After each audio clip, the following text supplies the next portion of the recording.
A summer heat wave is sweeping through Colorado Springs.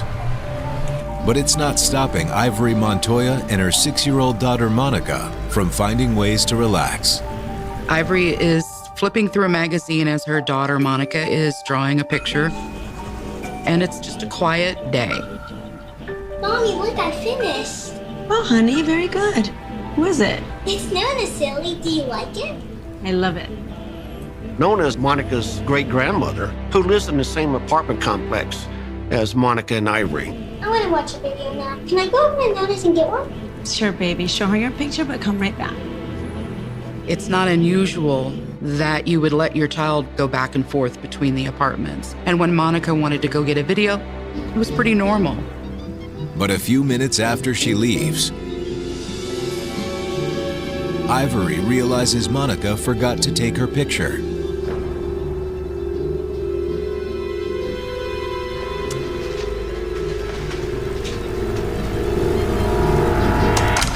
As Ivory exits her apartment, she sees Monica running towards her.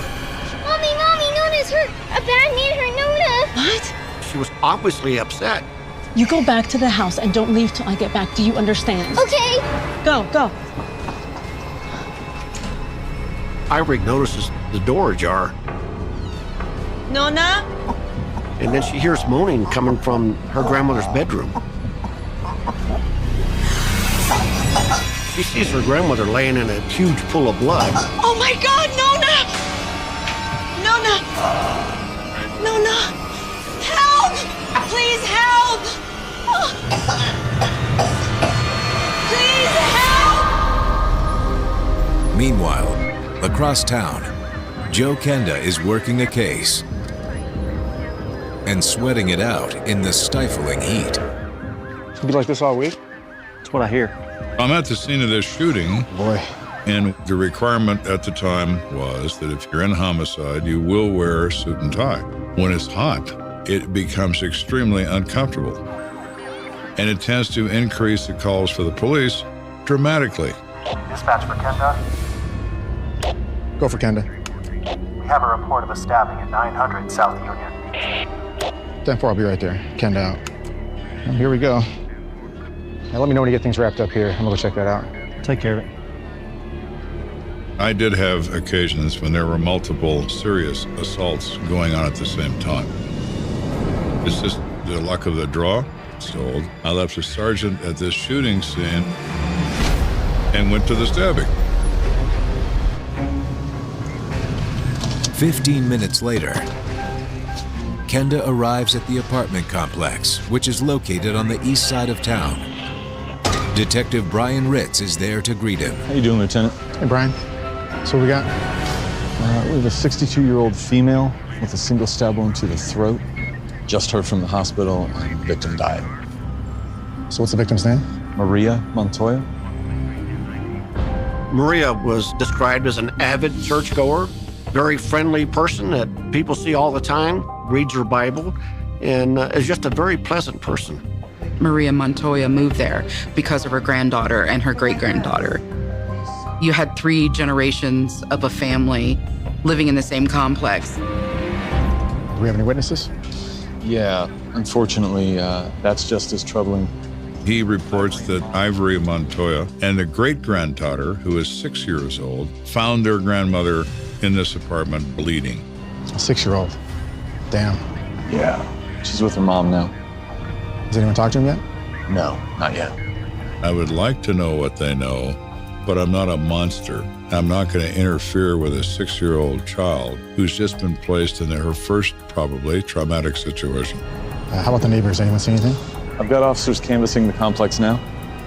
We're going to do neighborhood follow-up to try to, 1, learn more about our victim, and 2, if anybody heard or saw anything. All right, let's go and take a look. Sure.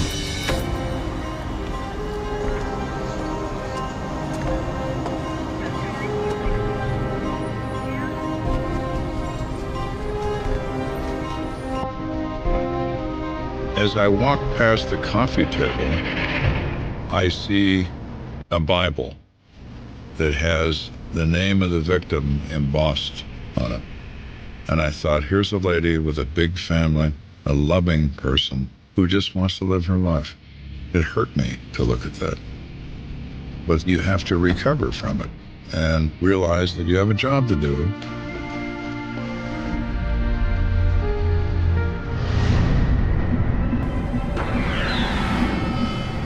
Medic said it was one wound? Yeah, got it right in the throat. She's got a stab wound in the central throat, large knife, single wound, must have cut something significant to have this much blood.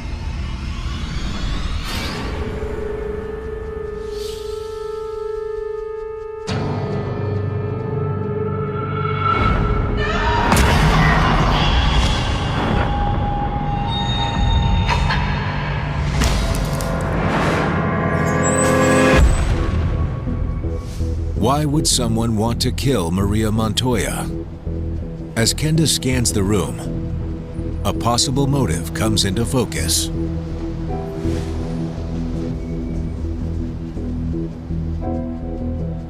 There's a jewelry box that's open, the drawer that's partially open, so some effort is taken looking for valuables. Did you notice anything else in the house out of place?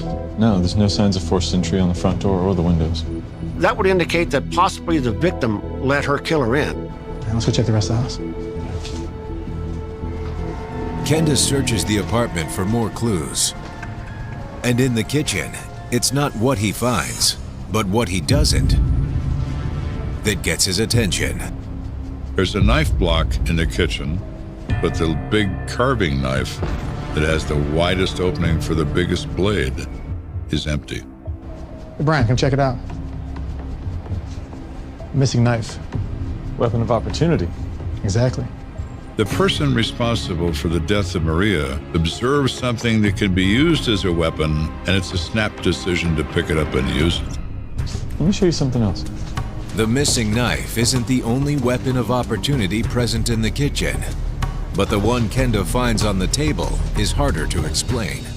On the kitchen table is a fireplace poker. Did you see a fireplace or a fire pit around here? I didn't, no. And this place is way too neat for this to have been here for days. Yeah. Someone put it here today. There's no blood on it. It doesn't appear to be used during this crime. Is it possible for the killer to have brought this as a potential weapon and then saw the knife block and decided he needed something better and picked up a knife? That's entirely possible. Make sure CSI bags it up and checks it for prints. Might be the only lead we get. Will do. Lieutenant, I think we have something you might want to see. What you got? One of our crime scene techs has now found a faint footprint in possibly blood out on the front concrete. The blood droplets and shoe print are leading away from the door. Is there any pattern in the print? It's faint. It's not an EMT boot, I'm sure of that. Let's go take a look.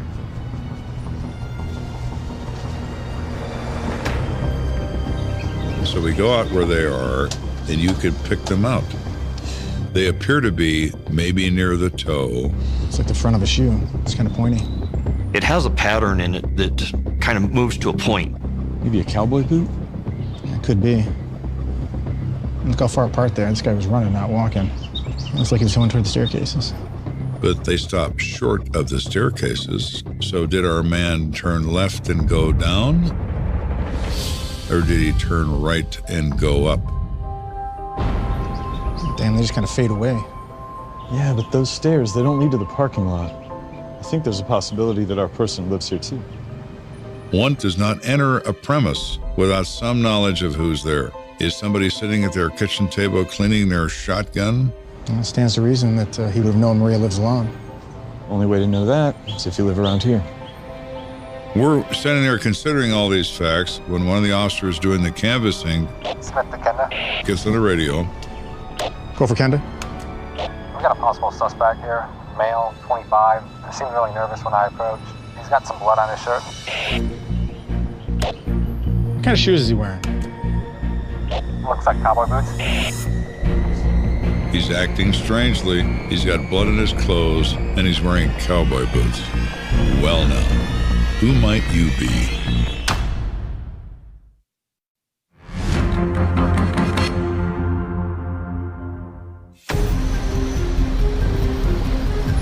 We're investigating the death of 62-year-old Maria Montoya.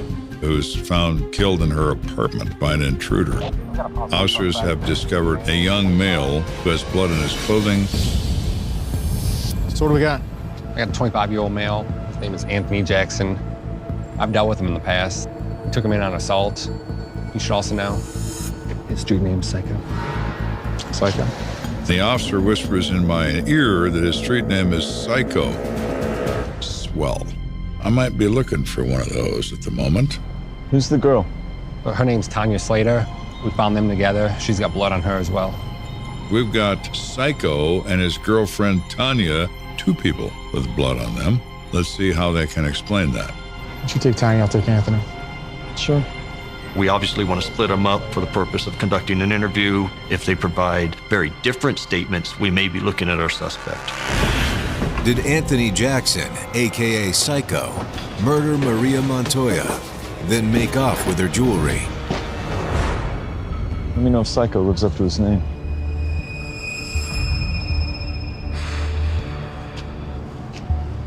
Anthony Jackson, right? Yeah, that's me. I hear you like to beat people up. And you've got quite the moniker. Psycho? A lot of people think I'm trouble, but I gave all of that up. He says, I've had my problems, but I got a little older and a little smarter, and I don't act that way anymore. But the name's stuck. We've got a murdered woman in the apartment complex. My problem is you've got blood all over your shirt and on your boots. Why is that? Listen, it's not what it looks like, I promise. All right, tell me what happened. Well, I was hanging out with Tanya. We were coming back from the laundry room, and we heard a woman screaming. Please help! What the hell was that? What did you guys do when you both heard the screaming? We were pretty freaked out, and I wasn't trying to get myself killed.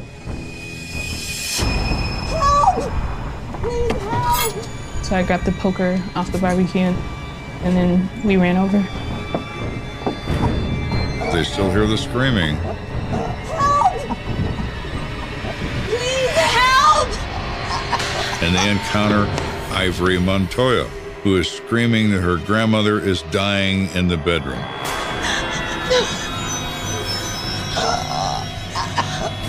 Go get a towel, hurry up, hurry up! We have to put pressure on it, hurry up!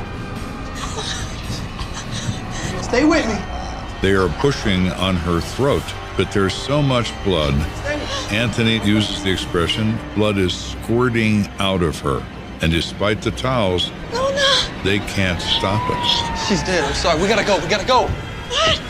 According to Anthony, he and Tanya left when they heard the ambulance arriving. They took over, and that's why we're here now. But Anthony, you weren't here when the police got here. You know the police would have wanted to talk to both of you. Anthony explains he ran because he thought police might believe he was involved in the stabbing.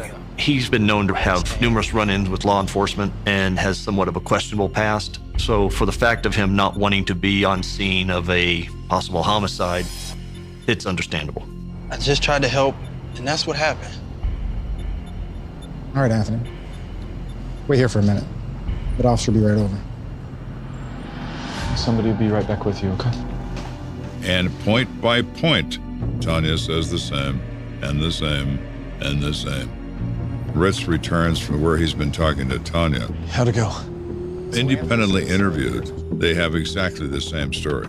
We probably ought to talk to Ivory. Let's go find her. All right. Ultimately, she will be the deciding factor regarding Anthony, aka Psycho, and Tanya. Kenda and Ritz find a grief-stricken Ivory Montoya outside her apartment. Ivory? I'm Lieutenant Kenda. Is that Detective Ritz? Very sorry about what happened. Did anyone come in the apartment and try and help you today? A man and a woman. I know they live in the complex. The girl was holding a fireplace poker. They tried to save Nona. So that confirms everything Anthony has to say and everything Tanya has to say. This is a person who doesn't even know their names. She has no intention of protecting anyone. With Anthony and Tanya no longer persons of interest, Kenda must press Ivory Montoya for other possible leads. We think that your grandmother might have known who did this to her. Can you think of anyone that would have wanted to harm her? There was this guy. His name is Jimmy White. He lived in the apartments over here. She says Jimmy is a pest in the neighborhood, actually. He doesn't work. He was always knocking on her door. He seems strange to her. He was always asking her for money. Hey, Jimmy. Hey, Maria. Can I borrow a few bucks from you? I'm kind of short on some things I need. Sure. Give me a second.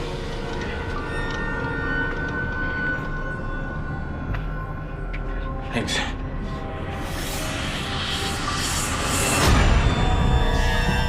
She would give it to him just to make him go away. Now that is significant to me. A man who wants money. Money is the motive in going into that apartment. Murder was the result. Please find out who did this. She didn't deserve it. Don't worry. I will find out who did it. Again, I'm very sorry. I'm gonna head back to HQ and check on this guy. Yeah. Why don't you keep canvassing the place, see if you can find any more information. Got it. Armed with this new information, Kenda heads back to headquarters, where he conducts a background check on Jimmy White. We run him NCIC. National Crime Information Center will provide you with an offline search, a national record check. Got it. See what? There's lots of Jimmy Whites, but we finally developed one that's probably the correct one. You gotta be kidding me. This guy does 14 years in the Mississippi State Penitentiary for the stabbing murder of an elderly woman. Jimmy not only knows how to use a knife, he's used one in the past, and he is paroled into the custody of his sister, who is Maria Montoya's neighbor.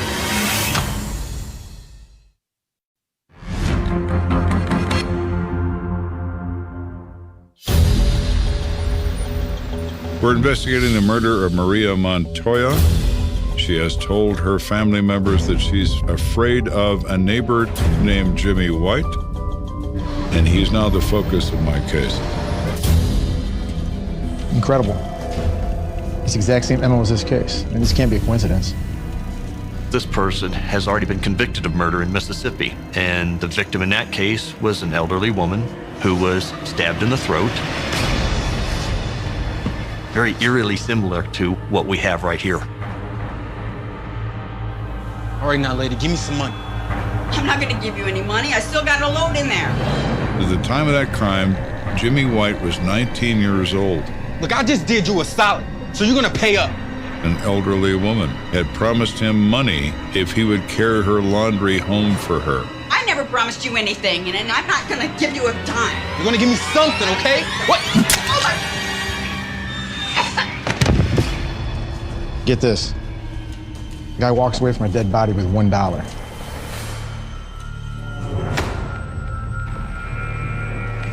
He was a violent person.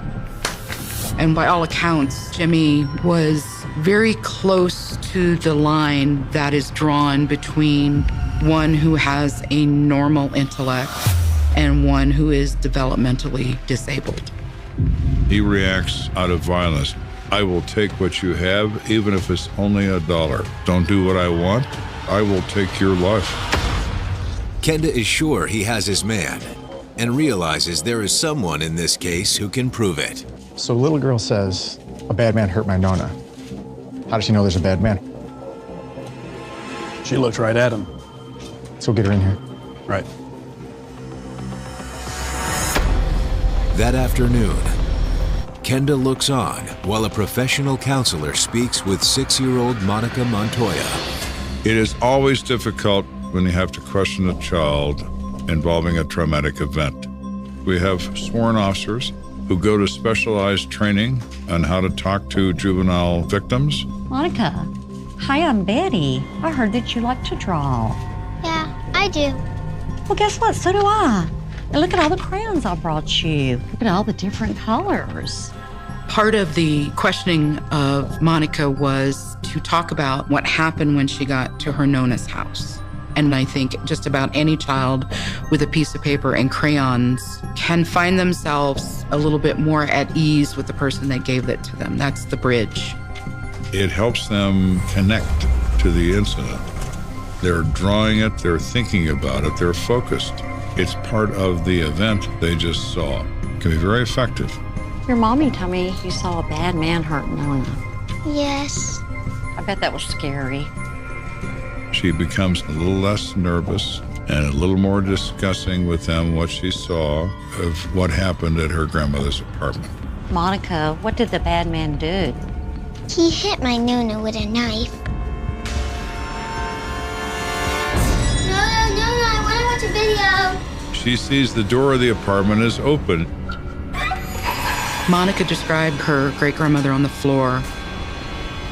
And a man comes out of the bedroom. She says he has a bloody knife in his hand. Had you ever seen the bad man before? Yes, he lives near my Nona.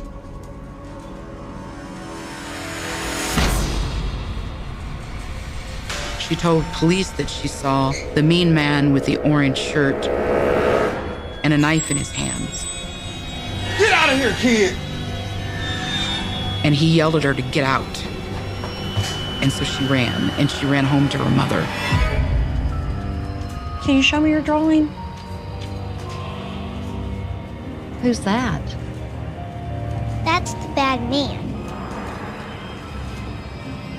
After listening to Monica's story, the counselor has only one more question to ask. Monica? Can you show me the bad man in this picture? They construct a photo lineup of 6 individuals, one of whom is Jimmy White's picture taken from his police record. Him. The last time she saw him, he had a bloody knife in his hand. But her reaction is the same. Thank you, Monica. That's 100% confirmed identification of a suspect, and it's none other than Jimmy White. At this point, we have enough evidence to obtain a search and arrest warrant for our suspect.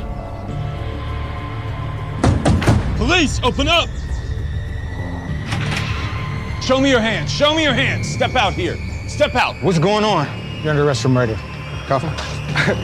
I didn't do anything. He's immediately handcuffed and placed into custody.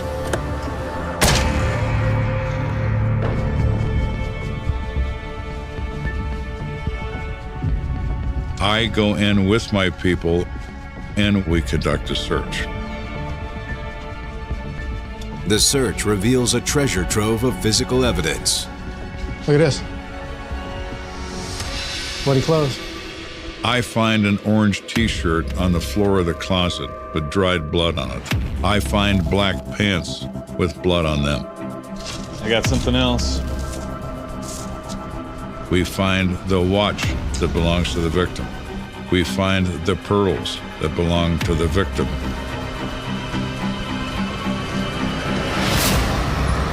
Later that day, Kenda returns to police headquarters to interrogate Jimmy White.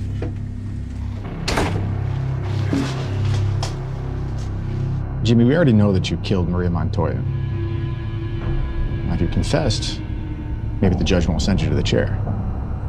I won't tell on myself. I want a lawyer. That's a very telling statement. I won't tell on myself. What are you going to tell me, Jimmy? That you killed this woman? Because you'd be telling it on yourself now, wouldn't you? You're not telling on yourself, you're just telling your side of the story. I mean, once I leave, I can't help you. Give me a lawyer. Good luck with that. Despite Jimmy's refusal to cooperate, Kenda believes he can piece together what happened to Maria Montoya on the afternoon of June 25th. My experience tells me this.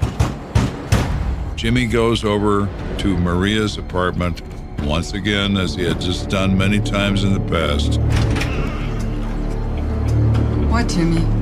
I need some money. I don't have any money. She kept him at bay by giving him change every now and then. What was unusual is when she said, not this time.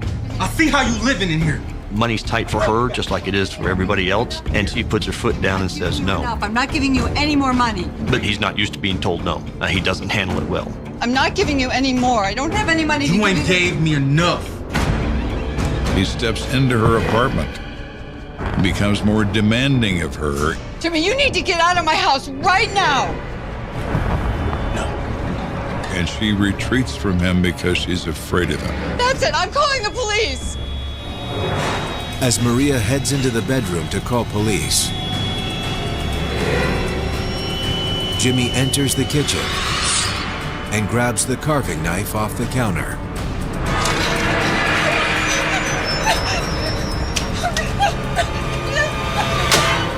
I told you, I need money. You won't give me what I want? I'm gonna take your life.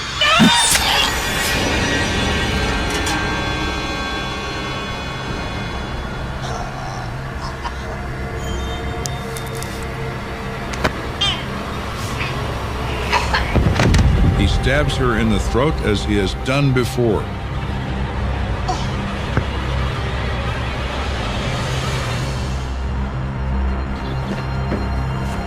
He takes her purse, he looks in her jewelry box and takes a couple of things. And as he's leaving, he's looking at a 6-year-old kid who's standing in the middle of the room. Get out of here, kid. She ran, and she saved her life, running away. If she'd have kept standing there, it'd have stabbed her in the throat. Jimmy White pleads guilty to second-degree murder, aggravated robbery, and burglary in exchange for a sentence of 89 years. The physical evidence is overwhelming. The judge, when sentencing occurs, decides that Jimmy White can never again see the light of day. But the wounds Jimmy White left behind may never fully heal. You cannot unsee extreme violence. They will remember their grandmother's moment of terror and the act of dying for the rest of their days.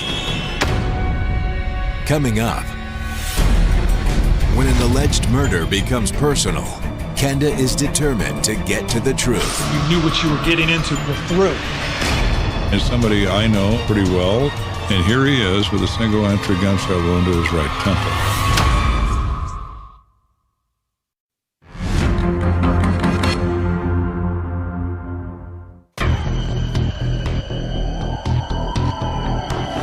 It's a hectic day at the Colorado Springs Police Department. And as head of the Major Crimes Unit, Lt.Joe Kenda must navigate the chaos. Hey, Davis, you come in here? Yeah, what's going on? Can you get to the DA's office before lunch and then come right back because I'm working on 2 other case files right now. You got it, LT. It is a common thing in my line of work that you are often dragged in several different directions at the same time. Going for Kenda. Which is frustrating to me. Go for Kenda. Hey, Lieutenant, I got a victim over here, possible suicide. I'd like you to take a look. I'm pursuing a criminal matter, and somebody wants me to look at a suicide. Steve, I'm right in the thick of working this double homicide with JD right now. I really don't have time for a suicide. I really think you need to see this. Can you come by the King's Arms Apartments? Now, generally, when that's being asked of me, there's something that this detective is distressed about. All right, I'll be right there.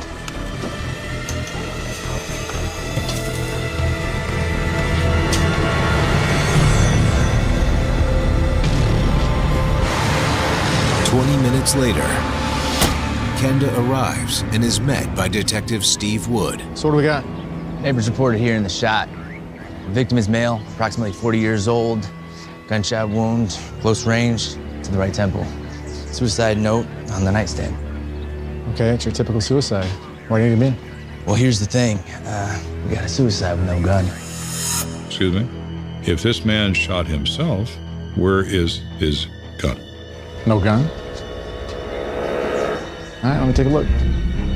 If you shoot yourself in the temple, you are instantly dead.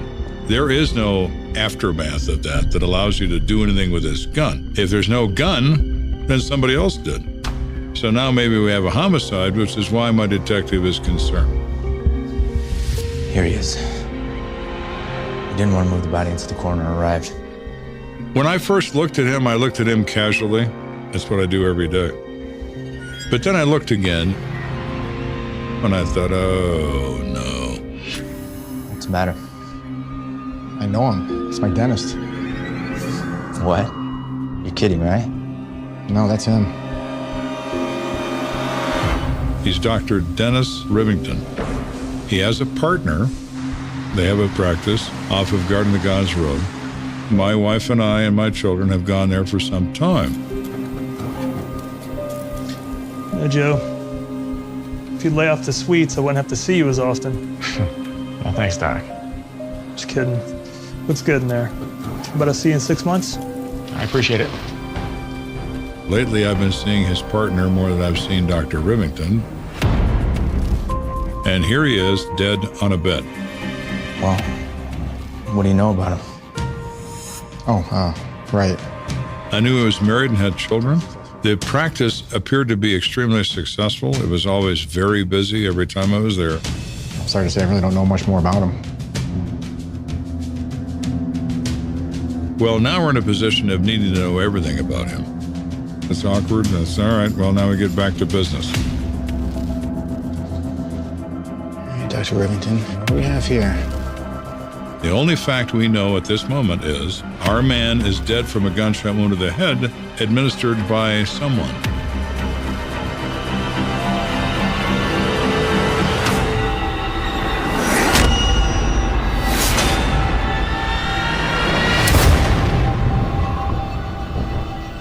Dr. Rivington has a single gunshot wound on the right side of his head in the temple area. Very classic location for gunshot wounds that are suicide.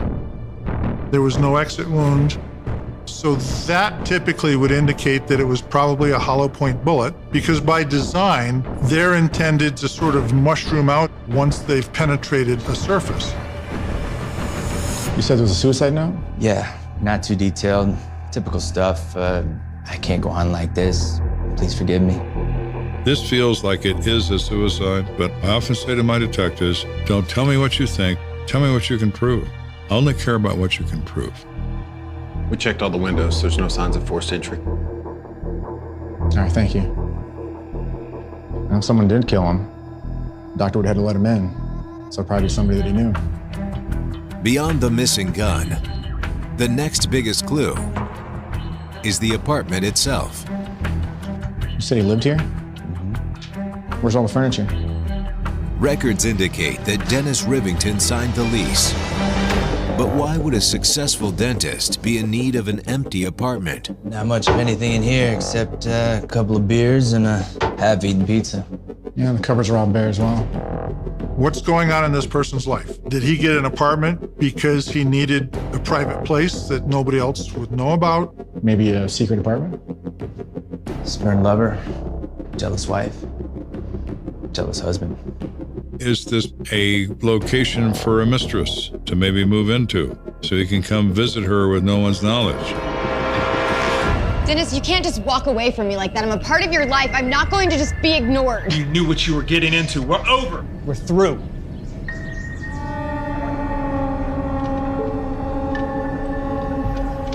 In theory, it could have been that somebody puts a gun to his head and pulls the trigger. Kenda considers the possibility that Dr. Rivington's suicide was staged. And if someone, in fact, is trying to stage a fake suicide, we have seen notes that were fabricated by a suspect. So, what do you want to do? Well, right now, we're going to treat it as a homicide investigation. Make sure that the coroner doesn't move the body yet. Okay. Where are you going? Well, if he was having an affair, somebody would know. It's not his wife. His office isn't too far from here. I'm going to talk to his dental partner. Okay. Now I'm focused on this because I want to find out what happened to my dentist. And we're going to do that, and we're going to do it right now.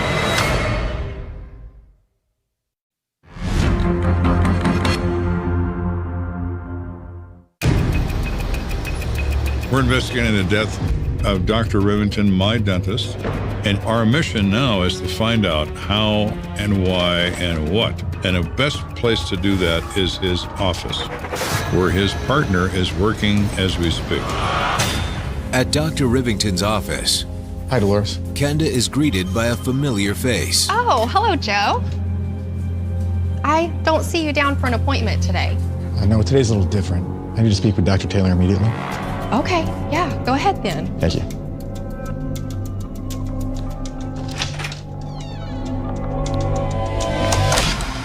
Hey, Joe, what's going on? Dolores said you needed to see me right away. I immediately tell him. I learned a long time ago, a sharp knife cuts clean. Yeah, I'm sorry, but Dennis was found dead in an apartment on Vickers Drive. Oh, my God, what happened? Well, there's a suicide note, but there's some circumstances questioning that. Can you tell me about him? Is there any reason why he'd be keeping secrets? A girlfriend? What's going on with him? No, I mean, nothing like that. Dennis was a great husband. He launched into this explanation of how he'd been covering for him. Dr. Rivington recently suffered a stroke. It was mild, but it interfered with his motor skills, and he couldn't actually use his hands as effectively as he needed to as a dentist.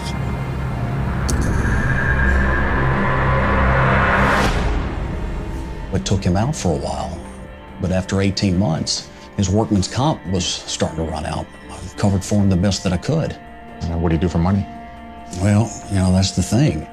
He reports that Dr. Rivington made some investments that turned out to be bad investments, so he was in dire financial straits. His wife was extremely distressed about this. They were about to lose the house. He had to go into foreclosure. Typically, you do find that financial problems can become the foundation for marital problems. And apparently, they were going through a divorce proceeding, forcing him to rent an apartment. It was just spiraling out of control. Well, thank you, Dr. Taylor. I'm starting to see the full picture of what was going on. Let me know if there's anything else I can do to help. This has all made me comfortable with the facts and circumstances surrounding Dr. Rivington. There's no longer any possibility of suspects. It's most likely him. So now the question is, where is the gun? Back at the apartment, Kenda brings his investigation into sharper focus. Let's take a step back from this for a second. If the gun's not right next to him, there's got to be an answer. Wait a second, I think I got something. The paramedics worked on him, right? Yes. Pull up the shirt.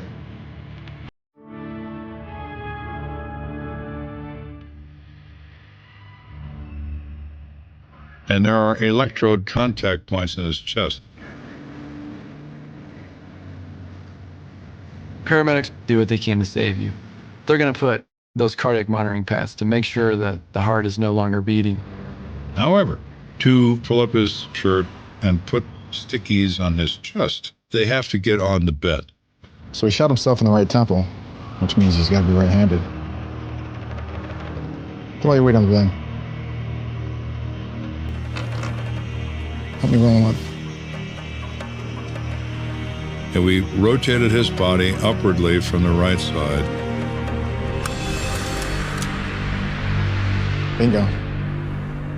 And underneath the small of his back, there is the gun. Kenda now believes he can piece together exactly what happened. Dr. Rivington was extremely depressed over not only the financial losses of his investments, but the loss of his ability to act and work as a dentist. Facing a divorce and bankruptcy, Dennis Rivington decided he had only one way out. But when the EMTs arrived, what would have been an obvious suicide took an unexpected turn. The El Paso County Emergency Medical Protocol calls for running an EKG on a discovered remains to make certain there's no activity in the heart. When you kneel on a bed, the mattress compresses. If there's an object on that bed that's heavy, it's going to slide or it's going to move.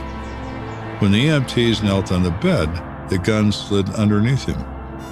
Looks like he's gone. When the EMTs are off the bed, the mattress rises to its normal level. No one can see the gun. It's completely underneath his body. Let's go.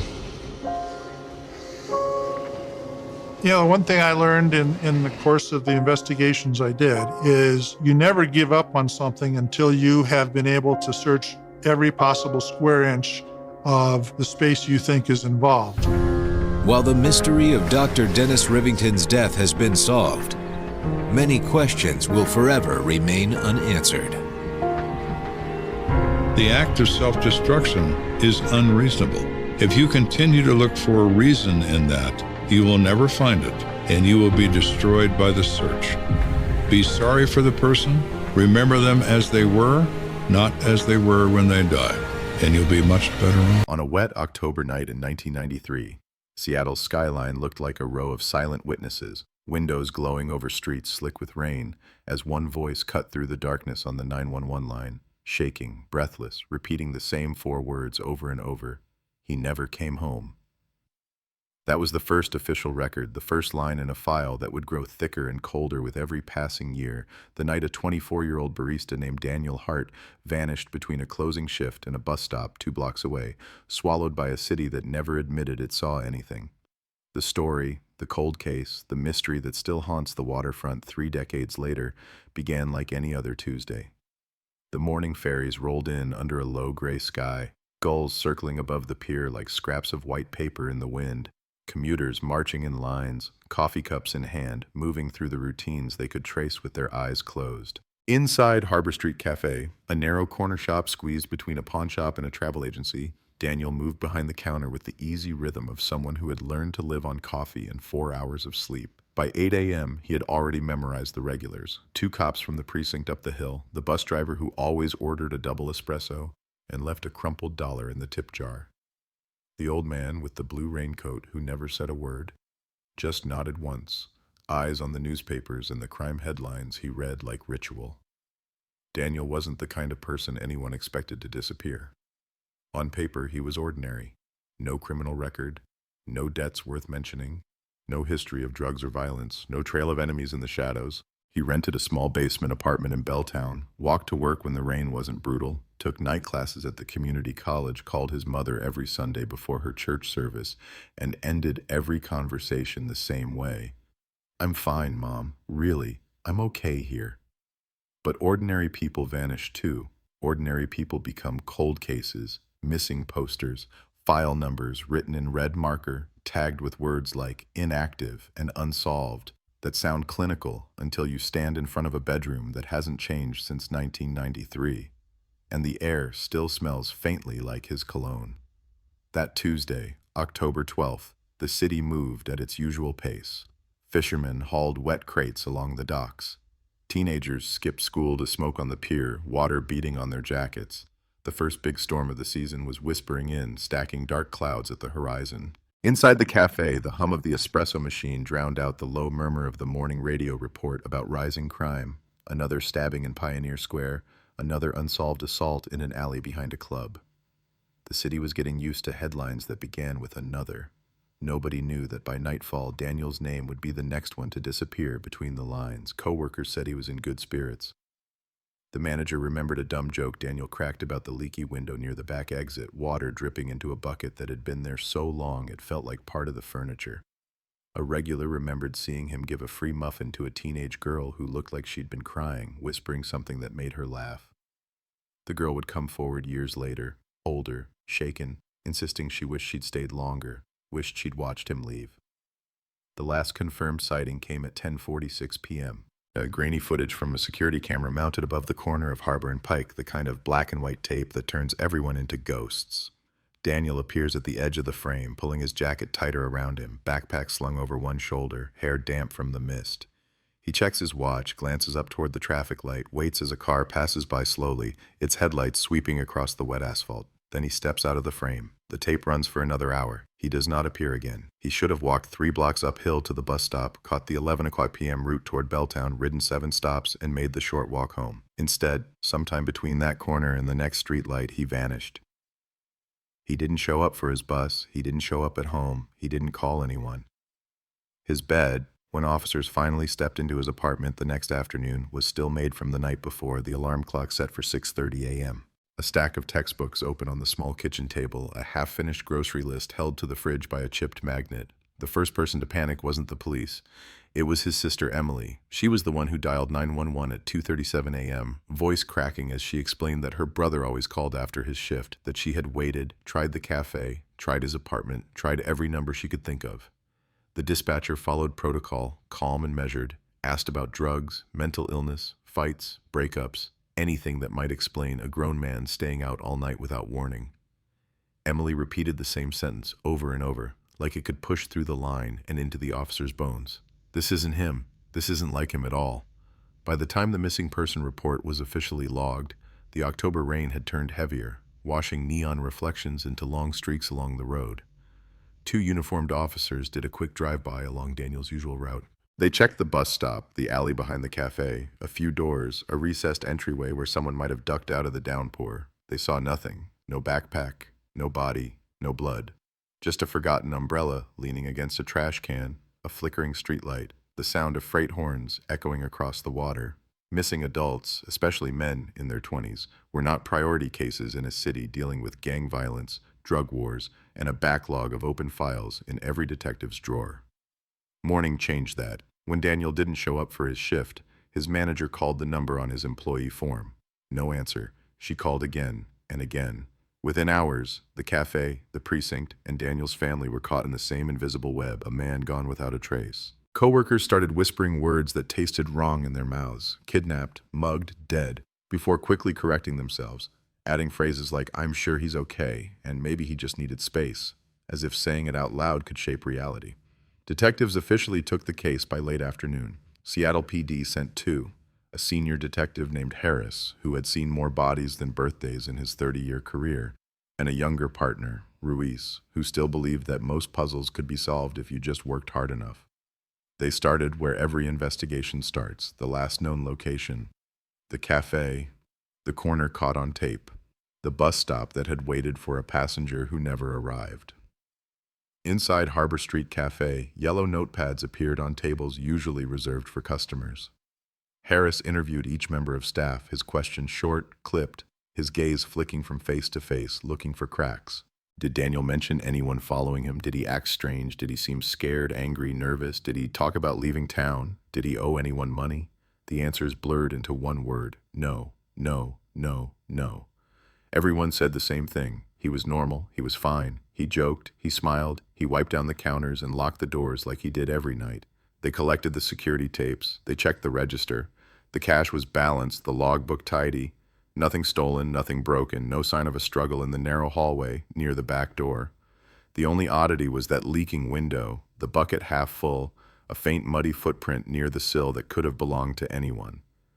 Neighbors around Daniel's apartment building described him as quiet but polite. He helped a woman on the 3rd floor carry her groceries up the stairs. He fed the landlord's cat once when the man went out of town. No loud parties, no late-night arguments, no police calls to his door. It was as if his entire life had been designed to avoid attention. That was the problem. Detectives like noise, conflict, mess. They're easier to follow. What do you do when the trail you're given is carefully neat, contained, and it just stops?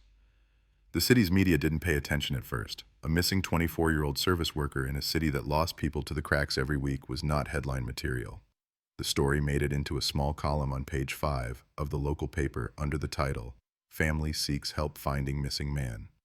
No photo, just a short description: brown hair, brown eyes, 5'11", last seen wearing a navy jacket and faded jeans. If you have information, please call this number. It might have stayed that way, a quiet, shrinking case, if not for one detail that surfaced 3 days later, a detail that would twist the narrative into something darker and keep it alive for decades. On October 15th, a jogger found Daniel's wallet wedged between 2 rocks near the edge of the pier, just a 10-minute walk from the cafe. The ID was inside. Credit cards, cash, bus pass, everything intact. No signs of a robbery gone wrong. The jogger almost didn't see it. just another dark shape against wet rock, something the tide had pushed in and left behind. He was about to run past when a glint from a plastic sleeve caught the pier's yellow light, a flash that didn't belong to seaweed or driftwood or trash blown in from the street. He slowed, doubled back, leaned down, and pulled the wallet free with 2 fingers, the leather slick with rain and salt.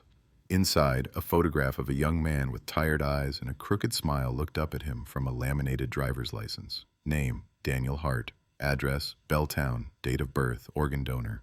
Everything neat, everything in place, like he had just slipped it into his pocket and walked out the door. The jogger called it in. By the time patrol officers arrived, the sky over Elliott Bay had turned a flat, metallic gray. The pier was nearly empty, just a couple of fishermen packing up their gear and a homeless man sleeping under a thin blanket near the railing, his face turned away from the wind. Yellow tape went up, more out of habit than expectation. The wallet lay on an evidence marker, photographed from every angle, tagged, bagged, and carried away. A simple object, a small square of leather, suddenly shifted the tone of the case. Harris stood at the edge of the pier, rain beating on the shoulders of his coat, looking down at the churning black water below. "If this is where it ended," he muttered, more to himself than to Ruiz, "we're not finding him." Ruiz followed his gaze, hand on the cold metal rail. He couldn't have just jumped. No note, no signs. His family swears he was fine. People lie, families lie. Sometimes they just don't know. Harris turned away, eyes tracing the path from the cafe to the pier in his head. But yeah, it doesn't smell like a suicide. The location bothered him. The wallet wasn't on the main walkway, not somewhere it would easily be dropped in the rush of tourists or commuters. It was jammed between rocks under the railing, like it had been tossed or deliberately placed. No scuff marks that suggested a frantic struggle, no trail of other belongings leading closer to the water, just this one item, out of context, staring back at them like a dare. The media woke up after that. A missing man with his wallet found near the waterfront was a better narrative than a simple disappearance. It had the right words, the right flavor for viewers who liked their nightly fear with a neat headline. "Barista vanishes, wallet found near pier," the local TV anchor declared, eyes solemn as footage of police tape and choppy waves filled the screen. The story gained just enough traction to become a minor obsession for a few days. Talk radio hosts speculated about serial predators. Callers claimed the area was cursed. The cafe saw a bump in customers who stared too long at Daniel's "Have you seen me" poster taped in the front window, the ink already beginning to bleed from the humidity. Detectives did what they always did when the evidence was thin. They pulled on every string hoping one would catch. Harris ordered a canvass of the pier. Officers stopped fishermen, vendors, the man who swept up trash at the end of each shift. Had anyone seen Daniel? Had anyone found anything before the wallet? Had anyone heard a splash, a fight, a scream? The answers came back in hesitant fragments. One fisherman thought he might have seen a guy matching Daniel's description 2 nights earlier, standing alone near the railing, staring out at the water. He wasn't sure. It was late, and he'd been half asleep. A woman who ran a food cart swore she'd seen a dark sedan idling near the pier around 11 that same night, lights off, engine running, but she couldn't say if anyone got in or out. The homeless man under the blanket said he heard voices, angry and low, sometime after midnight. When Ruiz pressed him, he clammed up, eyes sliding away, fingers tightening around the frayed edge of his bedding. The tape from the pier's security cameras, old, grainy, poorly angled, gave them almost nothing. Static, blurs of motion, a handful of unidentifiable figures moving through the frame. No clear shot of Daniel, no obvious altercation, just shadows. Back at the precinct, the whiteboard in the cramped conference room filled with notes. Timeline. Last seen. Route. Pier. Wallet. Questions circled questions. Why leave the wallet? Why not dump it in the water where the tide could have taken it? Why were all his cards and cash still there? If this was robbery, it was clumsy. If it was staged, it was intentional. They turned to the people closest to him, hoping for a crack. Emily sat in the interview room, fingers laced so tightly her knuckles were white. A styrofoam cup of coffee grew cold untouched on the table in front of her. Her eyes were red, but she wasn't crying, not anymore. She had moved past tears, into some stiff, hovering state of focus. Ruiz asked the questions. Harris watched. "Did your brother mention any problems? Anyone giving him trouble at work, school, anywhere?" "No." Her voice was hoarse but steady. "He complained about rude customers sometimes. That's it. Homework, rent, normal stuff." "Did he have a girlfriend? Boyfriend?" Ruiz's tone didn't flicker. Emily shook her head. Not really. He dated a girl for a while. Jenna. They broke up months ago. Bad breakup? Harris cut in. I don't know. They argued a lot near the end, I think, but she came to Thanksgiving last year. It was fine. They brought Jenna in the next day. Late 20s, dark eyeliner smudged from a long night, hands balled in the pocket of her jacket like she was holding herself together from the inside. She sniffed, wiped at her nose, insisted she had nothing to do with this, that she still cared about Daniel, that they'd just grown apart. He was always tired, she said, staring at the table. Always working, always studying. I told him he was going to burn out. He'd just laugh and say, "That's the plan." Did he seem worried? About anything specific? Someone following him, calling him? Ruiz pressed. There was this one guy, she admitted after a long pause. A customer. Creepy. He'd wait for Daniel's shift, ask weird questions, show up near the bus stop sometimes. I told Daniel to tell someone, tell his boss, tell the police. He said the guy was just lonely, that he didn't want to make things worse. Harris leaned forward. You remember his name? Just the first name, Victor, I think. Older, 40s maybe, blonde hair, kind of slicked back, wore one of those long coats even when it wasn't cold. She closed her eyes, searching through memory. Daniel said he'd started showing up more often the last couple of weeks. Victor went on the board in thick red marker. They pulled cafe receipts, scanned signatures, cross-referenced credit card slips with the description, squeezed every possible Victor who'd made a purchase in a 2-mile radius into the scope of their hunt. It led to a handful of men who were mildly odd at worst, lonely at best. No violent histories, no solid connection. Meanwhile, tips trickled in.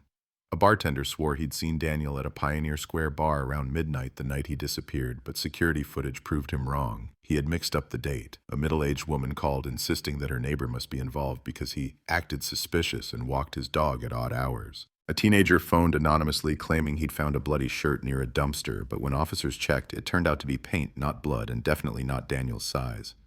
Days turned into weeks. The poster in the cafe window grew more worn, corners curling. Fresh ones went up beside it, layered like sediment. Missing girl, hit-and-run witness sought, robbery suspect identified. Life in Seattle moved on, the rain indifferent, the tides predictable, the nights still full of other people's emergencies. Inside the Hart family home, in a quieter part of town, time stopped. Emily and her parents clung to routine like a life raft. They called the detectives' line every few days, their voices trying not to sound desperate, asking if there was anything new, if they could do anything else, if they should keep hoping. Harris gave them the same honest answer each time. They were working it. They were trying. They had not given up. But in the squad room, the case file thickened and stalled. Every new page looked like a repetition of the last. Interviews, negative results, dead ends. Forensics had nothing. There were no fingerprints on the wallet that didn't belong to Daniel or his family. No hair, no fibers that pointed to anyone else. The water beneath the pier gave up no body. A cadaver dog brought in days later alerted vaguely along the shoreline, but the tide had shifted too many times. If something had happened there, the evidence was long gone. Rumors began to creep in at the edges, as they always do when certainty fails. Some whispered that Daniel had run off, started a new life under a different name. Others latched onto darker theories, that he'd been targeted by a serial offender, that he'd stumbled into something he shouldn't have seen, that he'd been taken, held somewhere. Every theory made sense until you poked it, then it fell apart. One late night, weeks into the investigation, Ruiz sat alone at his desk, the building quiet except for the distant ring of a phone and the hum of fluorescent lights. He flipped through the file again, looking for something he might have missed. A small detail. A gap in time. A misstatement. The photo of Daniel, paperclipped to the front, seemed to watch him, accusing and patient. Harris dropped into the chair opposite him, coat slung over one shoulder, the faint smell of stale coffee trailing behind him. You're still here. So are you, Ruiz shot back, but there was no bite in it. Harris nodded toward the file. You can stare at it until your eyes bleed. Some cases, they don't open, no matter how hard you knock. That's not good enough, Ruiz said quietly. Something happened to this kid. Someone knows. We're just not asking the right person, the right question. Harris didn't argue. He'd been a young detective once, too. He knew the hunger, the refusal to accept that sometimes the world simply swallowed people and left no answers. He also knew the other side of it, the files that went into the cabinet marked cold, the faces that faded from bulletin boards, the families who stopped calling because it hurt too much to keep hearing. We're still working on it, when everyone knew they weren't. It took longer than anyone expected, but eventually Daniel Hart's case followed the same path. The active leads dried up, new crimes demanded attention, detectives were reassigned, the posters stopped being replaced, and finally came down. The number of calls from the Hart family dropped to once a month, then once every few months, then only on anniversaries. The year turned over. 1993 became 1994, then 1995. The world kept moving, but the story didn't die. It lay dormant, coiled in the bottom drawer of a metal cabinet, in a cardboard box tagged with a case number and one damning word, unsolved. It lived in the quiet moments when Emily walked past her brother's old bedroom and couldn't bring herself to open the door. It lived in the way the manager at Harbor Street Cafe still hesitated every time she called a new hire by name, as if waiting for Daniel's voice to answer instead. It lived in late-night radio segments that dragged the mystery back into the light for a few minutes before fading into static. And once a year, on the anniversary of his disappearance, a small group of people gathered near the pier. Family, a few friends, a couple of former co-workers.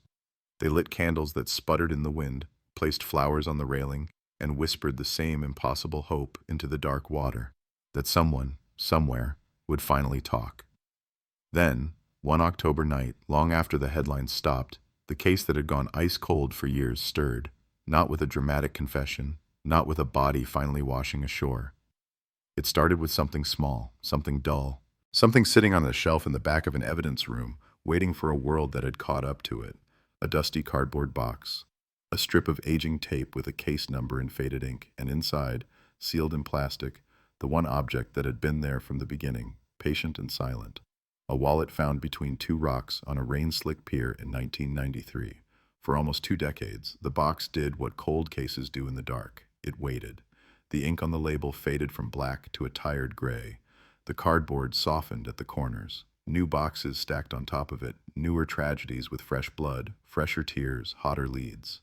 Detectives retired. Young officers who hadn't even been born when Daniel vanished walked past that shelf without knowing what slept there.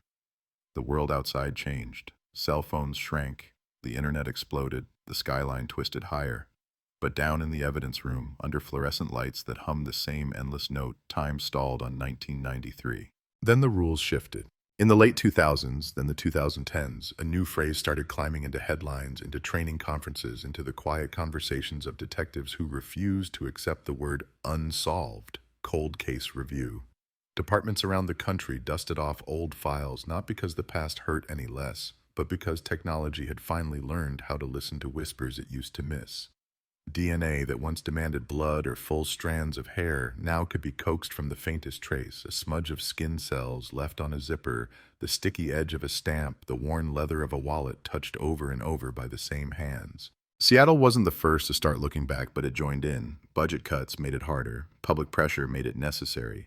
Families who'd been told for years there was nothing more to be done started asking a new question. What about DNA? You could hear it in their voices, in council meetings, in interviews given on worn couches under framed school photos of the missing. They solved a case somewhere else from a cigarette butt, they'd say. They found a suspect from spit on an envelope. Why not here? Why not ours? That's how the cold case unit was born, quietly, without fanfare, in a corner of the same building where Harris and Ruiz had once argued over coffee and dead leads. A handful of detectives, a smaller handful of forensic techs, a mandate that sounded simple and impossible at the same time. Go back, look again. Ask the evidence if it still wants to talk. One of the detectives on that team, 2 decades older and carrying a few more lines on his face, was Ruiz. He'd never entirely let go. Some cases slid off your conscience after a while, buried under sheer volume. Others didn't. Daniel Hart's file was one of the ghosts that followed him through transfers, promotions, nights when he woke up at 3 a.m. with the taste of salt air and the sound of waves against the pier in his head. He still remembered the look in Emily's eyes the last time she'd come downtown to ask about her brother. The flicker of hope that she tried to keep small and fail-safe. Like if she didn't let it grow too large, it couldn't shatter as hard. So when the memo came down about building a list of cold cases with physical evidence suitable for modern testing, his hand went almost automatically to that old case number. The evidence tech in charge that day, a woman named Shreya with dark hair pulled into a tight knot and an expression that mixed curiosity with exhaustion, watched as Ruiz slid the box onto the stainless steel table. The tape peeled back with a reluctant rip, breaking a seal that had held for longer than some of the junior officers in the building had been alive. "What have we got?" she asked, pulling on a fresh pair of gloves. "Missing person from 93, Ruiz said. "Presumed homicide, but no body. Last item found near the bay." He nodded at the inventory sheet. The wallet.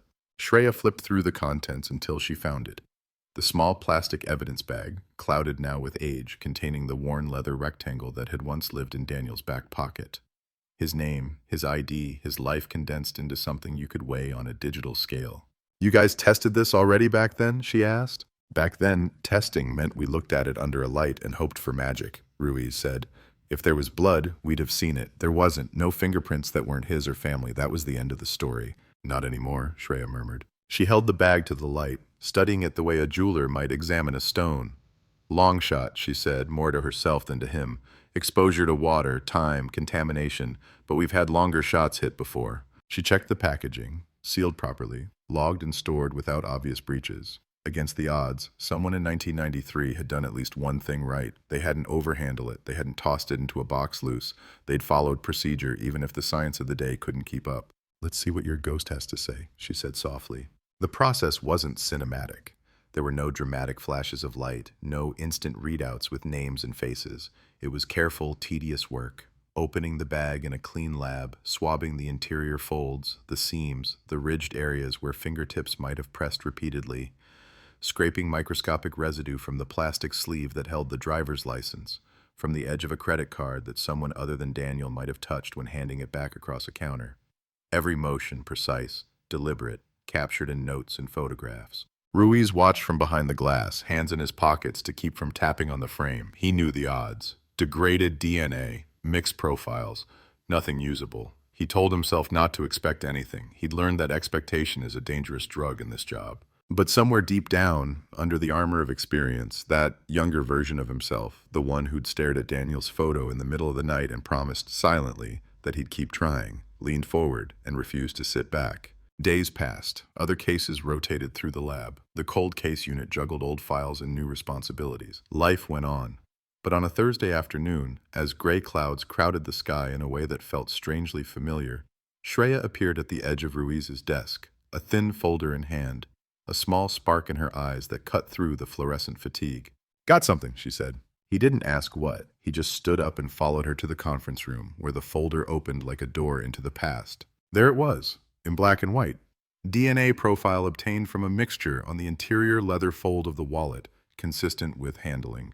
The report noted that one major contributor matched Daniel's known sample taken years ago from a hairbrush his mother never threw away. But there was also a minor contributor, a second profile that did not match him, did not match family, did not match the jogger who found the wallet, did not match any of the officers or lab techs who had handled the evidence according to the contamination logs. "Degraded but viable," Shreya explained, pointing to the summary. "Not enough for a full CODIS upload 20 years ago. Now, we can work with this." "Male?" Ruiz asked, though he already guessed. "Male," she confirmed. "And not related to Hart. I've pushed it through the state database. If we're lucky, he's in the system." If we're lucky, another dangerous phrase. Ruiz nodded anyway. The waiting this time had a different flavor than it did in 1993. Back then, waiting meant walking blind. Now it meant watching a digital wheel spin, trusting that somewhere a server might cough up a name that had been hiding in plain sight. They didn't have to wait long. The call came the next morning. Shreya's voice crackled through his desk phone, steady but tight. "We got a hit," she said. "Partial match, not perfect, but strong enough for a warrant if we're careful. You're going to want to see this." In the lab, a monitor displayed a series of colored peaks, meaningless to anyone without the training to read them. Beside them, a name. "Not him directly," Shreya said, tapping the top of the report, "but a close relative. A familial search. The partial profile from the wallet is within likely kinship distance to this guy. Arrested on a burglary last year, gave a mandatory sample. The system flagged the similarity." The name on the screen belonged to a man Ruiz had never heard of. But his last name, his date of birth, the address listed in a rough part of town, all pointed to something more important than familiarity. Proximity. This wasn't some stranger 3 states away. This was someone who had grown up in Seattle. Someone whose father, uncle, or brother might have been walking these streets in 1993, hands in pockets, eyes on easy targets. "Think he's our ghost?" Shreya asked. Ruiz stared at the name, the numbers, the coordinates that suddenly turned a long-dead case into a live wire. "I think," he said slowly, "he might be the shadow of our ghost, and shadows lead somewhere." From there, the work snapped into a different rhythm. The cold case file, dormant for years, landed with a thud on a fresh table. Photos were laid out, witness statements reread, names mentioned once and never again were highlighted, cross-checked against property records, employment history, criminal databases.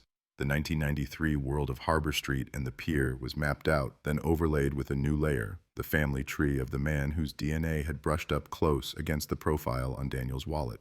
Public records filled in some of the blanks. The burglary suspect, a 30-something named Aaron, had a father who'd moved to Washington in the late 80s doing construction and odd jobs. The father had a brother, the uncle had a record, misdemeanor assaults, a bar fight, a DUI, no major violent convictions, nothing that screamed predator. But he had, according to an old employment file, worked on and off down near the waterfront in the early 90s. He would have known the piers, the alleys, the way the tide swallowed things that fell in. And his name sent a small, cold jolt through Ruiz's memory. He flipped back through the original interview logs, scanned the names of everyone who had been talked to in those frantic early weeks. There it was, buried halfway down a list from a canvas of businesses near the pier, a line noting a brief conversation with a dock worker who had seen nothing unusual, dismissed then as one more dead end in a sea of them. The last name matched. The first name matched. The uncle had been there, in the background, a voice that had been heard and let go. What no one had known then, what no one could have known, was that his DNA, microscopic, invisible, might have been pressed into the leather of a missing man's wallet. Ruiz felt the old heat rise in his chest. Not anger exactly, not yet. Something sharper, a sense of the universe circling back, offering him a second chance at a question he hadn't realized he needed to ask twice. He closed the file slowly, fingers resting on the cardboard cover. Outside, rain tapped at the windows in the same relentless rhythm it had in 1993. 3 decades, he said under his breath. You've had 3 decades of freedom. Let's see what you do when the past knocks on your door. The next step was clear. Track the uncle. Find out where he'd been since. Find out who still spoke to him, who still believed his version of himself. And then, if the evidence held and the science didn't betray them, walk up to a man who thought a rainy October night had been buried by time and ask the question every cold case detective dreams of asking. Do you remember Daniel Hart? Somewhere across the city, in a neighborhood the 1993 Daniel had probably never set foot in, a phone would soon ring, a door would soon open, a life carefully built on top of an unspoken secret would soon start to crack. The cold case was no longer just a file in a drawer. It was moving, it was breathing, it was coming. They started with an address. On paper, it was nothing. A small, single-story house pressed against a line of scraggly hedges in a neighborhood where the mailboxes leaned and the paint peeled. A place the city barely noticed, tucked between a shuttered laundromat and a narrow side street that flooded every time it rained too hard. The kind of house a man could live in for years without anyone ever learning his middle name. His last name was on the screen in front of Ruiz. The uncle, the dock worker from the old notes. The man whose family DNA brushed up against the trace on Daniel's wallet like a ghost reaching out across decades. First name? Victor. The word dropped like a stone into Ruiz's memory, sending up ripples of old statements, old interviews, old testimony from a trembling ex-girlfriend in a cramped room. Remember? She'd said. There was this one guy, a customer, creepy. Waited for Daniel's shift, asked weird questions. Victor. Back then, it had felt like a dead end. No last name. No clear description beyond older, blonde, long coat. A city is full of Victors, full of strange men in long coats nursing cheap coffee and lonelier thoughts. You can't build a case on coincidence. Now it didn't feel like coincidence. Ruiz sat in the unmarked car across the street from Victor's house, engine off, windows cracked just enough to let in the damp chill of a late autumn morning. Beside him, a younger detective from the unit, Barnes, watched the front door with the focused boredom of surveillance, a paper cup cooling between his palms. That him? Barnes asked, nodding toward the printout clipped to the dashboard. A DMV photo, slightly outdated, stare flat, jaw tight. A face that had probably learned how to look blank on command. That's the uncle, Ruiz said. Name's Victor Cole, the one who talked to us at the pier in '93 and swore he saw nothing. Worked down there back then. His nephew's DNA gave us the lead. Barnes snorted softly. Of course his name is Victor, always a Victor. They had options. Go straight to the front door, knock with a badge and a warrant, ask for a formal swab. Or stay in the background a little longer, watch. Learn the rhythm of his life, wait for him to throw away a coffee cup, a cigarette butt, anything they could lift from the trash without his consent. It was cleaner, safer in court. No chance of him lawyering up before they had something concrete. Ruiz chose patience. The young detective inside him wanted to kick the door in, to slam the file down on a kitchen table and spit out the words he'd been holding for 30 years. But he knew better. There's no satisfaction in a confrontation that dies on a technicality. So they watched. Victor came out of the house at 7:42 a.m., right on the dot, like a man whose habits had sedimented deep. He was older now, of course, late 50s. Hair thinner and more gray than blonde. The long coat was gone, replaced by a heavier work jacket with a company patch stitched on the chest, some local warehouse, big box contract work. He moved like someone whose joints hurt in the cold. He locked the door behind him, walked down the cracked path, and got into a dented pickup with a bed full of tools. For a second, he turned his head just enough for Ruiz to see the full line of his profile. Something in Ruiz's gut tightened. You spend your life looking at faces in the context of bad decisions. You learn to recognize a certain deadness in the eyes, a certain guarded calculation. Victor's gaze flicked across the street, skated over the unmarked sedan, and moved on. No recognition, no curiosity, just a quick scan, the instinctive check of a man who had been careful for a very long time. They followed him at a distance, 2 cars back, weaving through traffic as he headed toward the south end of the city. He stopped for gas. He went into the station, came out with a coffee in a styrofoam cup, lid pressed on, receipt crumpled in his fist. He dropped the receipt in the trash by the door without looking. 10 minutes later, a third officer from the unit, playing the part of a guy who'd just realized he needed gum and a lottery ticket, fished that same trash can with gloved hands and slid the receipt into a fresh evidence bag. Not enough. Ruiz wanted the cup. He wanted the rim his lips had touched, the small invisible trail of skin cells that no one thought about when they took a sip and tossed the evidence away. Victor obliged. When he got to work, he finished the coffee in the parking lot, set the cup on the ground, and walked away. An employee coming in late kicked it to the curb. A minute later, another unmarked car pulled in, doors opened, and the past slid quietly into a plastic sleeve. Trash DNA. Unromantic, legally sound, the kind of thing that never makes it into movies but wins cases. Back at the lab, Shreya took one look at the bag and nodded. You boys have been busy. Compare it to the partial profile from the wallet, Ruiz said, and to the nephew. I want to know if this man is just a branch on the same tree or the trunk itself. She didn't give him a timeline. She didn't need to. He knew the drill now. Extract, amplify, analyze, compare. Machines humming in cool rooms. Numbers aligning or not. Science doesn't care about hope. It cares about matches. While they waited, the cold case team pulled Victor Cole's life apart on paper. He'd come to Seattle in 1989, worked odd jobs at the waterfront, long shifts, low pay, plenty of opportunities to be around tourists, bar staff, anyone unlucky enough to catch his attention. A few bar fights. Nothing major. A citation for disorderly conduct outside a tavern near the pier.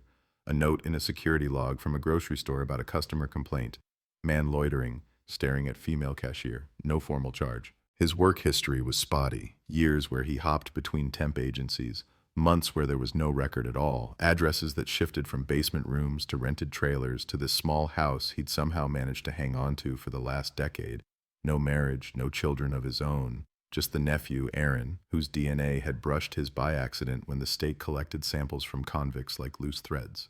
In the old file, Ruiz found the brief mention of Victor's original interview. A patrol officer had talked to him 3 days after Daniel's disappearance, when the department had sent uniforms to sweep the piers, asking generic questions. Subject reports working 10 p.m., 6 a.m. shift night in question, states he saw nothing unusual, claims he does not recognize photo of missing person, no further action. No further action. 3 words that now felt like an indictment. The phone call came late in the afternoon. Shreya didn't sound excited. She didn't sound anything. Years in forensics teach you how to speak like a metronome. We've got it, she said. The DNA from the coffee cup is a strong match to the minor contributor on the wallet. Same man. And the degree of relatedness to the nephew's sample is consistent with a close paternal relative. Father, uncle, older brother. Given the records, that puts Victor right in the crosshairs. Ruiz closed his eyes for a beat, not in relief. Not yet, just to mark the moment. Statistically, he asked.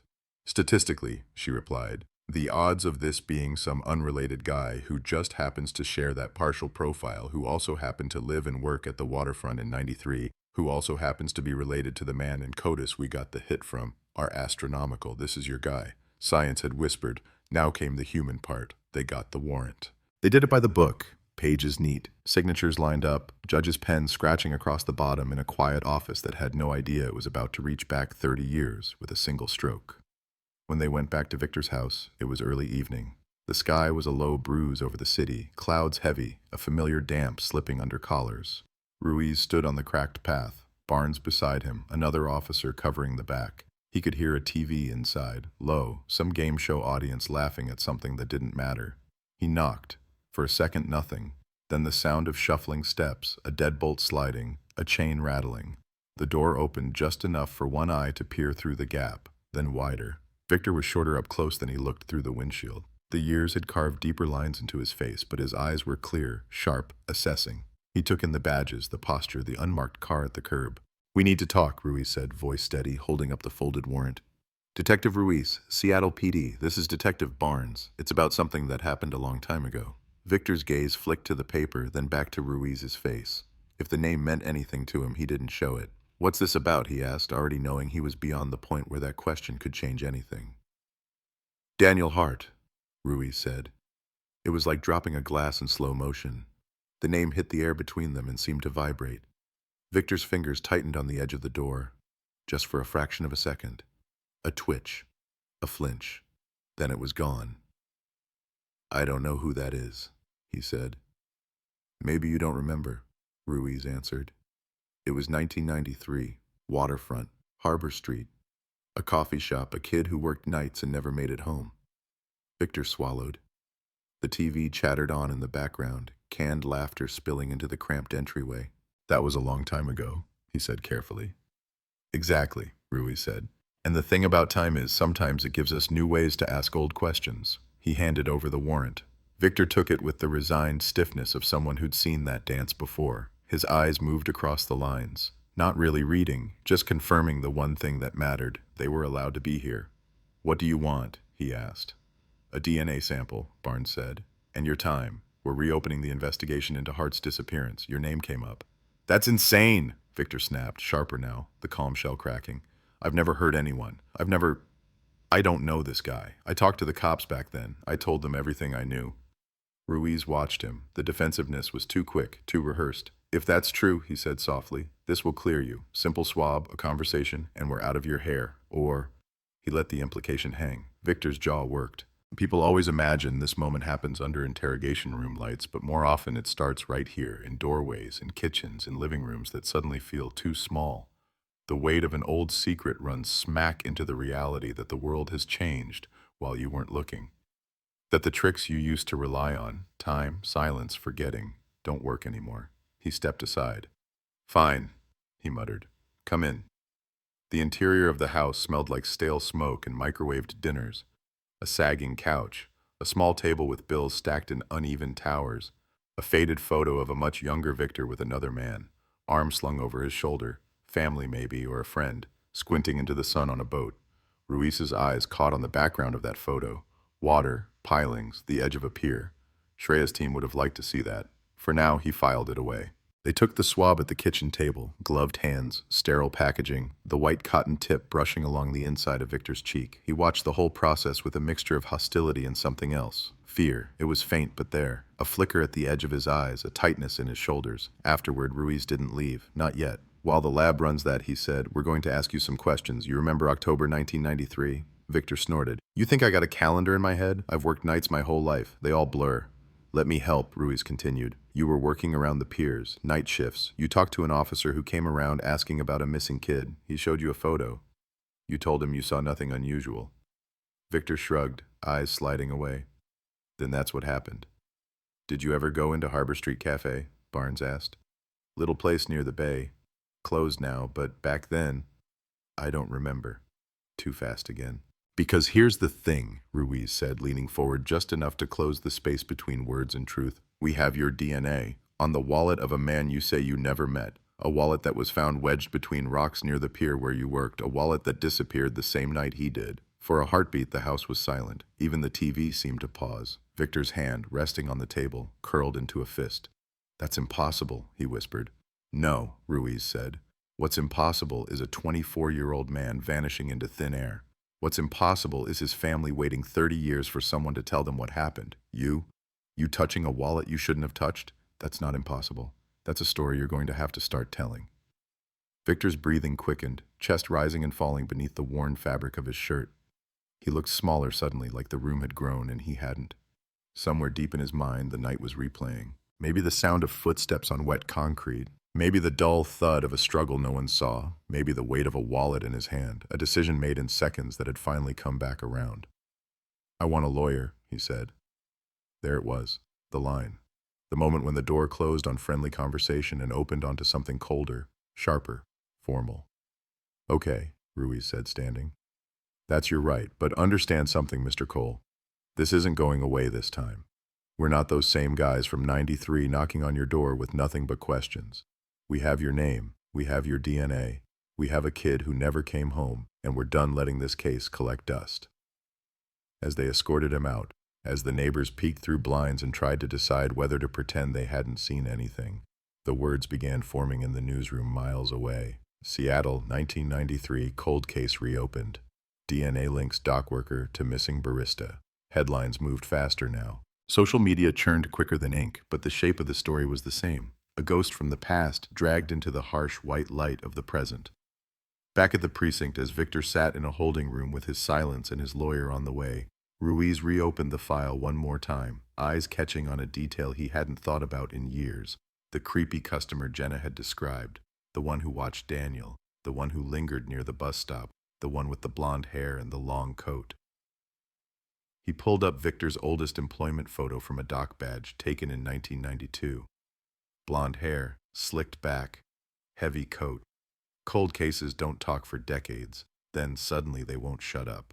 By the time the lawyer arrived, the story had already left the building. It started with a scanner crackle in a newsroom, a half-heard phrase, cold case unit, warrant, 1993 missing person, that made a junior producer look up, then a name, then another. Within an hour, a local crime reporter who remembered the old headline from the 90s was on the phone with a source at the precinct. By the time Victor sat down in interview room 3, a red light blinking quietly above the door, the first article was already drafted, waiting for a quote. Emily saw it before anyone called her. She was at her kitchen table, laptop open, dinner cooling, untouched beside her, when the headline flashed across the news site she kept bookmarked out of habit and self-punishment. Seattle, 1993. Cold case reopened. DNA links dockworker to missing barista. Her fork slid from her hand and clattered onto the plate.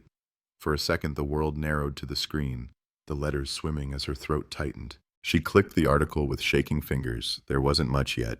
No name released, not officially. Just phrases the public information officer could live with. A person of interest detained.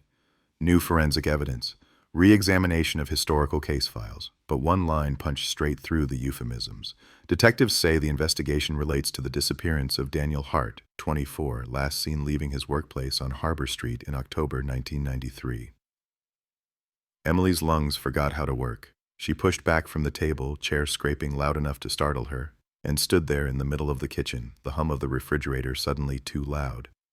Every year she'd told herself the same thing. If anything big ever happened, they would call, they would warn her, they would tell her before the rest of the city knew her brother's name again. She reached for her phone, heart hammering, just as it started to ring. "Emily, it's Detective Ruiz." His voice was older, rougher, but she knew it instantly. The man who had sat in her parents' living room 3 months after Daniel disappeared and told them, gently, that they were running out of leads.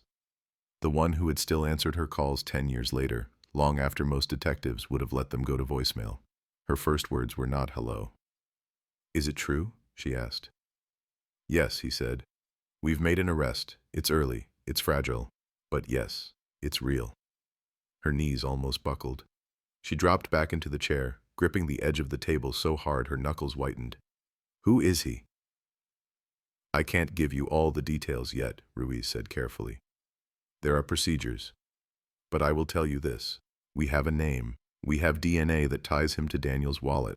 He worked near the waterfront back then. We're not chasing shadows anymore." Emily pressed the heel of her hand against her eyes. No tears came. Not yet. She'd spent so many years imagining this phone call, on good nights, on bad ones, that the reality felt surreal, like reading from a script she'd written in her head. "Did you find—" She couldn't finish the sentence. "No," Ruiz said quietly. "Not yet. We still don't have Daniel, but this is a start. I wanted you to hear it from me before the TV does." She exhaled slowly, a choked sound that was half laugh, half sob. "What do you need from me?" "Right now, nothing," he said. "Later, maybe you'll need to look at some old photos, maybe testify about who he was, confirm timelines. For now, I just need you to know we're finally moving. And Emily, this doesn't fix everything, I know that, but we're going to push this as far as it will go." She nodded, even though he couldn't see it. "I never stopped hoping," she whispered. "I know," he said. "Neither did I." In interview room 3, hope was not invited. Victor sat with his back slightly hunched, arms folded across his chest, eyes tracking every movement. The room was the same kind of box they all were. Table bolted to the floor, 2 metal chairs, a recording camera in the corner that everyone pretended not to notice. The fluorescent lights buzzed just enough to get under your skin. Beside him, his lawyer, a compact, sharp-eyed woman named Kaplan, was already in battle mode. Legal pad open, pen poised, posture relaxed in the way of someone who spent half her life in rooms exactly like this. Ruiz entered with a folder in hand. Barnes came with him, sat back, played the part of quiet observer. The tape clicked on. "For the record," Ruiz began, voice smooth and formal, "please state your name." Kaplan's eyes flicked to her client. "You don't have to—" "Victor Cole," he said, jaw tight. "Mr. Cole," Ruiz continued, "we're here to talk about the disappearance of Daniel Hart, who went missing in October of 1993. You remember that name now?" Kaplan leaned forward. "My client has already invoked his right to counsel. Any further questioning will be on my advice and at my discretion." Ruiz nodded. He'd expected nothing less. "Of course. You're welcome to advise him to answer, or not, but there are facts we need to put on the record." He opened the folder, sliding a close-up photo onto the table. It was the wallet in its evidence bag, the leather dark, the corners worn smooth. "This was found near the pier 3 days after Hart disappeared," Ruiz said. "You told officers at the time that you never saw it, that you had no contact with any of his belongings, that you didn't know him." He placed another sheet on the table. Lab results, color-coded peaks and valleys, numbers that meant nothing to most people and everything to him. "That," he said, tapping the paper, "is your DNA, recovered from the inside of that wallet, matched to a sample you helpfully provided on a coffee cup this week. And confirmed by a buccal swab taken under warrant, it places you in contact with his property at or near the time he vanished." Kaplan didn't flinch. "What it places," she said coolly, "is a contaminated piece of evidence in the hands of a department desperate for a headline. This wallet has been sitting in your evidence room for 30 years. How many people have touched it? How many times has it been moved, bagged, rebagged, examined?" "Everything is logged," Ruiz replied. "We have an unbroken chain of custody, and your client's DNA doesn't match any officer, any tech, any family member, any recorded handler. It matches him. And a familial search ties it to his nephew. The odds of someone else with that profile also touching that wallet by accident are effectively 0. Victor shifted in his seat, eyes darting between them. "I told you," he said hoarsely. "I don't remember any wallet. I don't remember any kid. I worked nights. I was around the piers. Maybe I picked something up. Maybe I put it back. People drop things." "People drop things," Ruiz echoed. "Sure, but they don't usually wedge them between rocks below a railing. They don't usually lie about never having seen them. You've had 30 years to tell someone that you picked up a stranger's wallet by accident and put it down again. You didn't. Why is that?" Kaplan cut in before he could answer. "Detective, unless you're prepared to charge my client, this interview is over." "We're building exactly that," Ruiz said, looking at Victor, not her. "A charge. The kind of charge that comes with life attached." He let the words sit, heavy and cold. Sometimes the fear of a sentence does what no amount of moral guilt can. "Here's how this works," Ruiz said, voice dropping. "We will find everything you've tried to forget.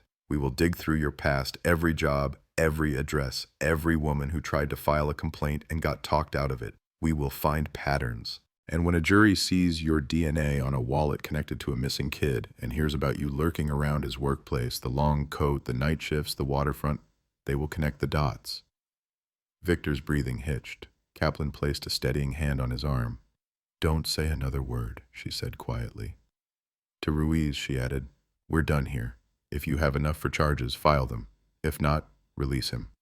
The tension in the room stretched thin as wire. Ruiz gathered the photos and reports slowly, eyes never leaving Victor's face. "Last question," he said. "Off the record, if you like. Do you sleep well, Mr. Cole?" Victor's jaw clenched.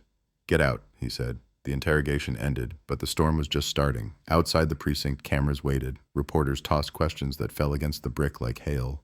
"Is this connected to any other cases? How solid is the DNA? Are you confident you have the right man?" The official line stayed clean. "Ongoing investigation.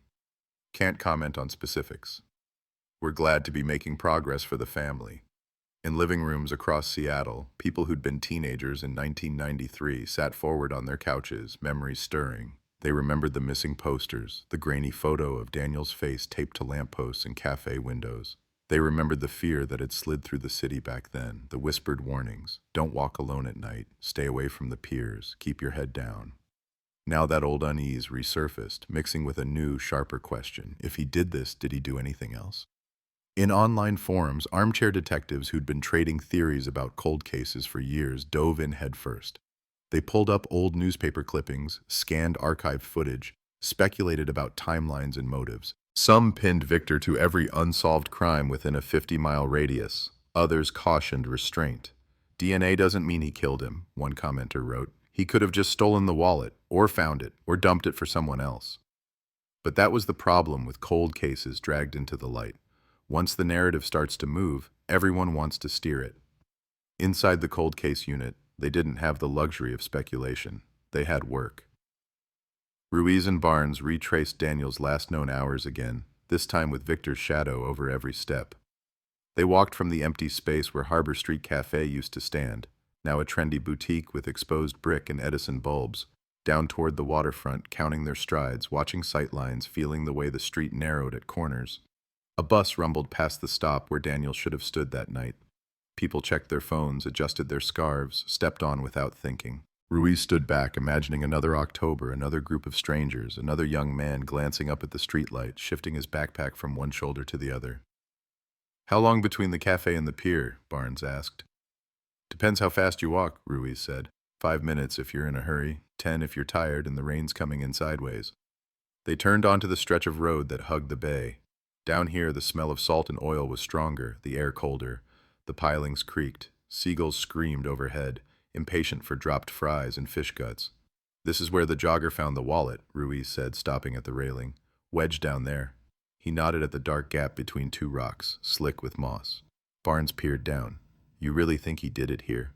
Ruiz shook his head slowly.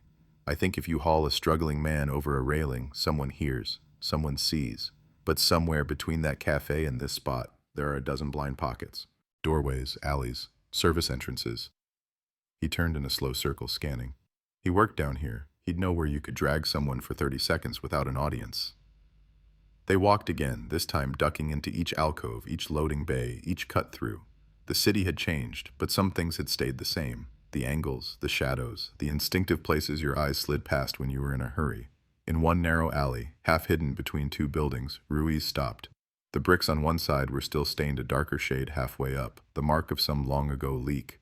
A rusted door sat at the end, padlocked now. "Back then," he murmured, "this was an open service entrance. I remember the reports, staff smoking out here, dumpsters, no cameras, no sightlines from the street." Barnes looked around, imagining it. "Could have been here," he said. "Could have been a lot of places," Ruiz replied. "But wherever it was, he's the common denominator now." The thing about rebuilding a night 30 years later is that you're never sure how much of it is fact and how much is imagination stitching holes. All they had were dots, the closing shift, the security footage at 10:46, the missing stretch of time, the wallet at the pier, the dock worker with the long coat who said he saw nothing. Now they had DNA tying those dots tighter. Back at the unit, another surprise waited. Shreya met them at the door, a manila envelope in her hand. "Mail came in," she said. "You're not the only ones revisiting old ghosts." Inside the envelope was a letter on cheap lined paper, the handwriting cramped, the ink pressed too hard, like the writer had carved each word into the page. It was addressed to Detective in charge of the Daniel Hart case, no name, no badge number. Barnes read it aloud. "I don't know if this matters," it began, "but I've been carrying it for a long time. I was living on the streets near the waterfront in '93. People called me Doc because I used to patch them up. I remember the night that kid went missing. I was sleeping under the pier. I heard voices, a struggle, something heavy hitting the boards. A man's voice, angry. Another voice, younger, scared. Then a splash. I never saw faces. But a couple of nights later, the cops came around asking questions. There was this dock worker I'd seen before. Blonde. Long coat. He acted calm, but his boots were still wet, even though it hadn't rained yet that day. I told myself it was none of my business. I was afraid they'd run my name and lock me up. I'm old now. I don't want to die with this in my head. Maybe it's nothing. Maybe it's something. I just know I still hear that splash when I try to sleep." The letter was unsigned. The postmark was from a small town hours away. No return address. "Anonymous conscience," Barnes said softly. "No," Ruiz murmured, staring at the cramped loops of ink. "Not anonymous. Just late." "Boo." He thought of the homeless man from the original canvas, the one who'd shut down when pressed, fingers tightening around his blanket. There'd been a note in the file. Subject uncooperative, possibly intoxicated, no useful information. They'd let him go. They'd had nothing to hold him on, and the world had been full of other emergencies. Now, decades later, the same man, or someone who claimed to be him, was speaking up with a detail that made Ruiz's skin prickle. Wet boots, no rain yet. Get this to handwriting, he said. See if we can match it to anything, old records, prior statements. Run the postmark. Camera at that post office, maybe. I don't care if the odds are bad. We chased this. For the first time in 30 years, the investigation wasn't shrinking. It was expanding. Evidence, science, memory, guilt, all of it folding together into something that looked dangerously like truth. In a small, quiet house across town, Emily lay awake that night, staring at the ceiling, the city noise outside her window. Sirens, distant laughter, a motorcycle revving, faded into the background behind a new sound she couldn't shake.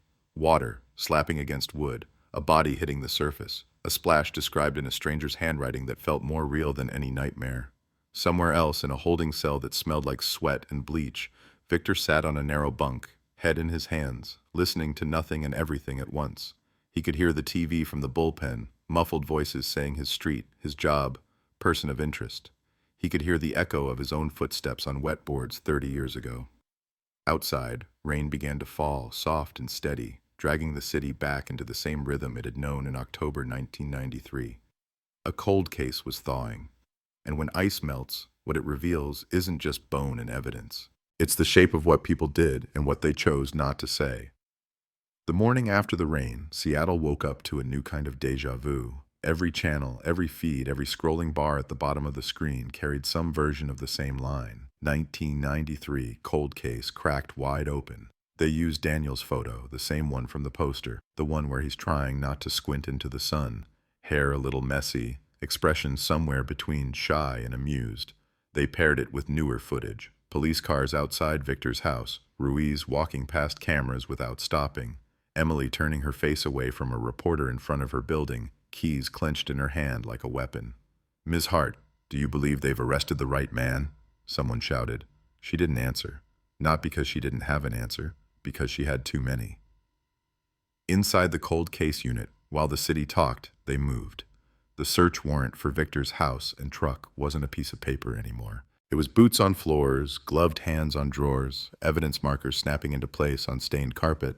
Crime scene techs went through the small house inch by inch, as if the past might be hiding in the cracks between floorboards. In the bedroom, the mattress sagged in the middle, sheets gray with age. A rickety dresser held shirts folded with a sort of careless precision, the habit of a man who lived alone and didn't expect company. In the closet, pressed all the way to the back, behind work jackets and flannel, they found it. A long, dark coat.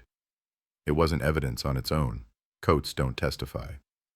But when Ruiz saw it on the inventory photo later, the stab of recognition was sharp. Blonde hair, long coat, creepy customer. The picture Jenna had painted with shaking hands all those years ago suddenly had a texture. "Bag it," the lead tech said. "We'll try for trace, fibers, anything."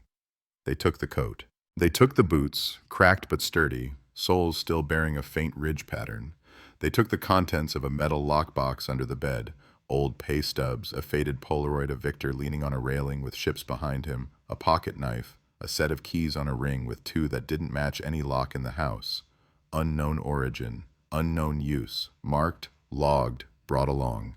In the kitchen drawer, they found a folded, laminated map of downtown Seattle from the early 90s, creases worn white where it had been opened and closed too many times. Someone had circled a patch around the piers in faint blue ink, a loop that almost, but not quite, encompassed Harbor Street Cafe and the stretch of boardwalk where the jogger found the wallet. "Guy worked down there," one tech said with a shrug. "Could be nothing." Ruiz looked at the circle later, fingertip tracing the line through the plastic. "Cold cases," he muttered, "are built out of could be nothing." The truck gave them more. From the outside, it was exactly what you'd expect. Dented, paint faded, bed scattered with tools and scrap, the ghost of old jobs clinging in dust and rust. Inside, under the seat, they found a crumpled fast food bag, empty soda cans, a pair of work gloves that smelled like oil and wood. Shreya's team took everything to the lab. Swabs, lifts, hairs teased from fabric with tweezers. They knew better than to promise miracles. 30 years is a long time for microscopic truth to degrade, but they also knew better than to underestimate what modern machines could whisper back. While forensics went to work, Ruiz and Barnes went back to the people. They started with Jenna. She arrived at the precinct looking older, of course. Time had added lines around her eyes, faint grooves at the corners of her mouth. But there was something unmistakably familiar in the way she walked into the interview room. Shoulders a little squared, chin tilted like she'd had to practice not apologizing for existing. She sat down, hands laced around a cup of water she didn't drink, eyes flicking to the digital recorder in the corner and then back to Ruiz. "You really think this is about him?" she asked without preamble. "The guy from the cafe?" "We think he's tied to Daniel's wallet," Ruiz said. "We think he worked near the waterfront, and we think you might have seen him before." He slid a photo across the table. Not the mugshot, not any picture that screamed criminal, just an older DMV photo of Victor taken a few years back, neutral background, neutral expression. "Take your time," Ruiz said. She did. Her eyes scanned the face, moving slowly, tracing the jawline, the nose, the hairline, now thinner, but with the same pattern. She frowned, leaning closer, like she was trying to see another face superimposed over this one. Younger, sharper, framed by that long coat and bad lighting. "The hair was lighter," she said at last. "He was thinner, I think, but..." Her fingers tightened on the edge of the picture. It could be him, the way he looked at people, at Daniel. "Could be isn't enough," Barnes said gently. "Is it him?" Silence stretched. Somewhere down the hall, a phone rang and stopped. "I used to walk by the cafe just to see if he was there," Jenna said quietly. "I'd peek through the window, and if I saw that creep at the counter, I'd wait around the corner until he left. Daniel thought I was overreacting." She swallowed, throat bobbing. "I've tried not to think about his face, about any of it. Now you want me to just conjure it up." "We want the truth," Ruiz said. "Whatever it is. If this isn't him, we need to know. If it is, we need to know that too." Jenna stared at the photo one more long, brutal second. Then she nodded, once, like something inside her had clicked into place. "It's him," she whispered. "Older, but that's him. I'd know those eyes anywhere." They followed procedure. They didn't just trust one photo on a table. They set up a proper lineup on a screen. 6 faces of similar age, build, features. Jenna picked Victor again. Hesitation, yes. But certainty once the decision crossed her face and settled. Her ID wasn't a smoking gun, but it was a flame licking at the edges of Victor's "I don't remember" defense. Next, they went looking for Doc. The anonymous letter had been postmarked from a small coastal town 3 hours away, a place known more for its shipyard and fog than for tourism. The local post office had grainy cameras and not much else. The clerk remembered a man in a worn jacket, gray beard, smelling faintly of alcohol, sliding the envelope across the counter and paying in cash. "That narrows it down to half the town," the clerk said with a grim half-smile. "But half is better than whole." Ruiz and Barnes walked streets that all seemed to lead back to the water. They checked shelters, soup kitchens, the small clinic with peeling paint where people without insurance went when they had nowhere else. They asked for a man in his 60s called Doc, used to live on Seattle's waterfront. It took 2 days. On the afternoon of the second, a social worker with tired eyes and a bright scarf pointed them toward a bench near the edge of a park. "He comes and goes," she said, "sometimes sober, sometimes not. But if he wrote that letter, he's trying." Doc was smaller than Ruiz remembered. Or maybe he'd been smaller then too, and 30 years of hindsight had inflated him into something larger. White beard, yellowed at the tips, layers of clothes even though the day was mild. Eyes that had seen too much and processed too little. They approached him slowly, like you would approach any frightened animal. "Doc," Ruiz said, "we're from Seattle. Police. We got your letter." Doc's gaze darted to their badges, then to their faces. Suspicion first, then recognition, maybe not of them, but of the situation. "I was hoping you would," he said. His voice was rough stone dragged across concrete. "Didn't know if it would get to the right place. Didn't know if I wanted it to." They sat. They talked. They let him spill his story in fragments, filling in what the letter had hinted at. He described the night, the way the boards above his head vibrated with footsteps, the muffled voices, the scuffle, the sudden cessation of sound after the splash. He described the silhouette he'd seen briefly as he peeked through a gap between the pilings. A man leaning over the railing, shoulders tense, then straightening and walking away, disappearing into the night. "Could you see his face?" Barnes asked. "No," Doc said. "Too dark. Too far. But I saw him the next day, I think. When the uniforms came around asking questions, he stood there talking to them, calm as you please, same walk, same shoulders, same boots. Boots? Ruiz asked. Doc nodded. Big, heavy things. Left damp prints on the boards, that's what stuck with me. We were all dry down there, it hadn't rained yet. But his cuffs were wet, his boots too, like he'd been somewhere he shouldn't have. They showed him a photo of Victor, just as they had with Jenna. He stared at it for a long time, lips moving silently like he was trying names on his tongue. It could be him, he said slowly, but I've seen a lot of faces. They all blur. I remember Boots. And the way he held himself, cocky, like he knew no one could touch him. He tapped his temple. Memories are liars, detective, but guilt ain't. That's why I wrote. Even if he couldn't make a solid ID, his account was another thread, weaving into the same grim tapestry. Back in Seattle, based on Doc's story, they did something they hadn't done in a very long time. They went back into the water. Divers in black neoprene and heavy gear dropped below the surface near the pier, their bubbles breaking on top like punctuation marks. The bay bed had changed in 30 years. Sediment built up, debris shifted, tides carved and filled. But sometimes things sink and stay, trapped in mud and rock like fossils waiting for a paleontologist. They didn't expect to find a body, not after 3 decades of currents and corrosion. But they might find clothing, a belt buckle, something metallic, something that could talk. They fanned out, hands sweeping inch by inch along the bottom. On shore, Emily stood behind the cordon, coat pulled tight, watching. She had refused, gently but firmly, to stay home. If they're going to pull my brother out of that water, she'd said, I'm going to be there, even if it's just a piece of him. Ruiz stayed near her, silent, eyes on the divers. He felt the weight of every minute pressed between his shoulder blades. He knew the odds. He also knew that hope doesn't care about odds. 2 hours in, 1 diver surfaced, hand raised. The team snapped to attention, hauling a mesh bag up over the edge. Inside, dripping and coated in muck, was a scrap of fabric, dark, tattered, caught around a rusted piece of metal. Could be anything, Barnes said, half to Emily, half to himself. Or it could be something, Ruiz replied. They bagged it, tagged it, sent it to the lab. Fibers under microscopes, chemical baths. Comparison with an old shirt of Daniel's that Emily still kept in a box. In the end, it was inconclusive. The fabric was too degraded to prove anything. No tag, no unique stitching. Nothing that said this is his in a way that would survive cross-examination. Another maybe. Another almost. In the holding cell, Victor's lawyer filed motions. Suppress the DNA. Challenge the familial search. Demand full logs from the evidence room. Kaplan knew the game and played it hard. This is junk science from 30 years ago dressed up in modern clothing, she argued to the judge. A trace on a wallet stored God knows how, in a room we haven't fully audited. My client's life should not hinge on a stray cell and a detective's desire to close his file before retirement. The judge listened, weighed, allowed some of the challenges, denied others. The DNA stayed. The chain of custody stood. The case moved forward, inching toward the point of no return, formal charges. Prosecutors met with Ruiz in a glass-walled conference room, files spread out, faces grave. We can charge him with tampering, one said, with obstruction. We can argue that he handled evidence, lied to police, deliberately misled the investigation. But murder? She flipped through the file, pages whispering. No body, no eyewitness placing him in direct contact with Hart that night.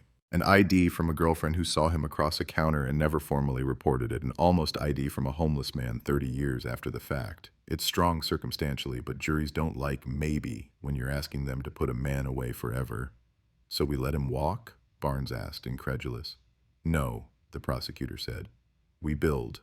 We keep building until maybe turns into more likely than not, until more likely than not becomes beyond reasonable doubt. Or we accept that this might be as close as we ever get. Ruiz stared at the photos laid out on the table. The pier, the cafe, the wallet, Victor's face, Daniel's. This is our shot, he said quietly. We don't get another one. If we overreach and lose, he walks for good. If we underreach, he might never answer for any of it. He thought of Emily on the pier, watching divers disappear beneath the surface. He thought of Doc on the bench, haunted by a splash. He thought of Jenna tracing the outline of a face she'd tried to forget. Cold cases don't magically become clean cases. They become fights. That night, alone in his office, Ruiz opened the file one more time. Not for evidence, for something else. He pulled out a photocopy of a journal page Emily had given him years ago, from a notebook Daniel used to carry. In neat, slightly cramped handwriting, there was a sentence that stuck with him. Some nights I feel like this city is watching me, like it knows things I don't. Ruiz looked at the line until the words blurred, then straightened. The city had watched, the city had waited. Now, finally, it was whispering back through DNA and guilt and half-remembered fear. Whether that whisper would turn into a verdict was another question. For now, he closed the file gently, like putting a child to bed. Tomorrow he would go back to the pier one more time, because sometimes the thing you're missing isn't an object. It's a detail your brain refused to see 30 years ago. And sometimes in the right light, even the past looks different. The pier at dawn didn't look haunted, it looked ordinary, workmanlike. A strip of wet wood and metal waking up under a low ceiling of cloud, gulls wheeling and shrieking overhead, the smell of diesel and salt curling around everything. Commuters passed without looking up. Joggers cut along the edge, earbuds in, breath steaming in the cold. Ruiz stood with his hands on the railing, the same railing Daniel might have leaned on if he'd made it this far, staring down at the dark water that had swallowed 30 years of questions. It was quieter at this hour. No tour groups, no food carts, just the sound of the bay and the occasional thud as someone loaded crates down the line. He closed his eyes and tried for a moment to strip the city back to 1993. No high-rises cluttering the skyline, fewer lights, no smartphones glowing in every hand. Just neon cigarette tips and the low murmur of voices in places that never closed. A kid finishing a shift, backpack slung over one shoulder. A dock worker ending another long night. A homeless man tucked under the boards, trying to stay warm. Somewhere a wallet slipping from a pocket, or being taken. He opened his eyes and looked again. Fresh eyes. Cold eyes. The jogger had found the wallet here. Between these two rocks, that much was solid. The letter from Doc put Victor on the boards above him, boots damp before the rain. The DNA put Victor on the wallet. Jenna put him in the cafe watching. All the threads converged here like tide lines, faint and frayed but converging just the same. Ruiz stepped back from the railing, turned slowly, and let his gaze drift over the surrounding buildings. Tourist shops, a bar, a warehouse converted into lofts, new paint, new signage. But the bones were the same. One building, set a little farther back, caught his eye. Brick, 3 stories, windows narrow and high on the first floor, wider above. In 1993, it had been a travel agency, then a shipping office. Now it was co-working space with a trendy logo in the window. He frowned. Something about the angle, the height. He walked closer, craning his neck. On the corner of the building, just below the roofline, a rusted metal bracket jutted out, empty now, streaks of old wiring dangling. He remembered a line from one of the original reports, a footnote, harmless at the time. Security camera at corner of Harbor and Pike malfunctioning, tape grainy, partial view only. Back then, that meant one more dead end, grainy tape, ghosts. But the bracket he was looking at now wasn't at Harbor and Pike. It was here, over the pier, over the stretch of boardwalk where Doc had slept and where the splash had echoed through his bones. He took a photo with his phone, zoomed in. The bolts were old, the metal weathered. But you didn't mount hardware like that for nothing. Barnes, he said into the phone, not waiting for hello. I want every piece of paperwork you can find on waterfront security contracts from the early 90s. This address, this building. If there was a camera up there, someone was paying for it. And if someone was paying for it, someone signed a maintenance slip, a storage agreement, something. 30 years ago, Barnes said. You think they kept anything? Cold cases are built on hoarders, Ruiz said. Find me a hoarder. He hung up and walked the perimeter once more, counting steps, measuring angles. If a camera had been there, it would have had a clear view of the walkway leading to the rail, of anyone leaning over, of anyone dragging something heavy, of boots leaving wet prints where no rain had fallen yet. The angle was wide enough it might have caught the edge of the cafe's awning in the distance. Enough to place someone, if the footage existed, if... Back at the precinct, Barnes was already buried under a small avalanche of old files, requests, scanned PDFs from storage facilities that smelled like dust and mouse droppings. He looked up as Ruiz walked in, eyes red, hair rumpled. Good news? Ruiz asked. We got lucky, Barnes said. Or cursed, depending how you feel about paperwork. The city outsourced some of the old harbor security to a private firm back in the day. They went bust in the early 2000s. Another company bought the assets, including storage media they never bothered to catalog properly. He held up a printed email. They think they have a bunch of historical tapes in a warehouse outside Tacoma, their words. Historical, Ruiz repeated. Like ruins. Or ghosts. Like evidence, Barnes said. Maybe. It took another day. Another chain of calls. Another drive past strip malls and scrub trees to a squat concrete building where rows of shelving held decades of forgotten footage in plastic tubs. The manager, a thin man with glasses thick as the bottom of a bottle, watched as Ruiz and Barnes checked labels under flickering lights. "Honestly," the man said, "we've been meaning to throw half this stuff out. Nobody's asked for it in years. You boys are making me feel nostalgic." "Nostalgia solves crimes now," Barnes muttered. In the back corner, under a layer of dust so thick it muted the handwriting, they found a gray tub marked with a fading sticker, WTRFRNT Cam 2, 1992-1994.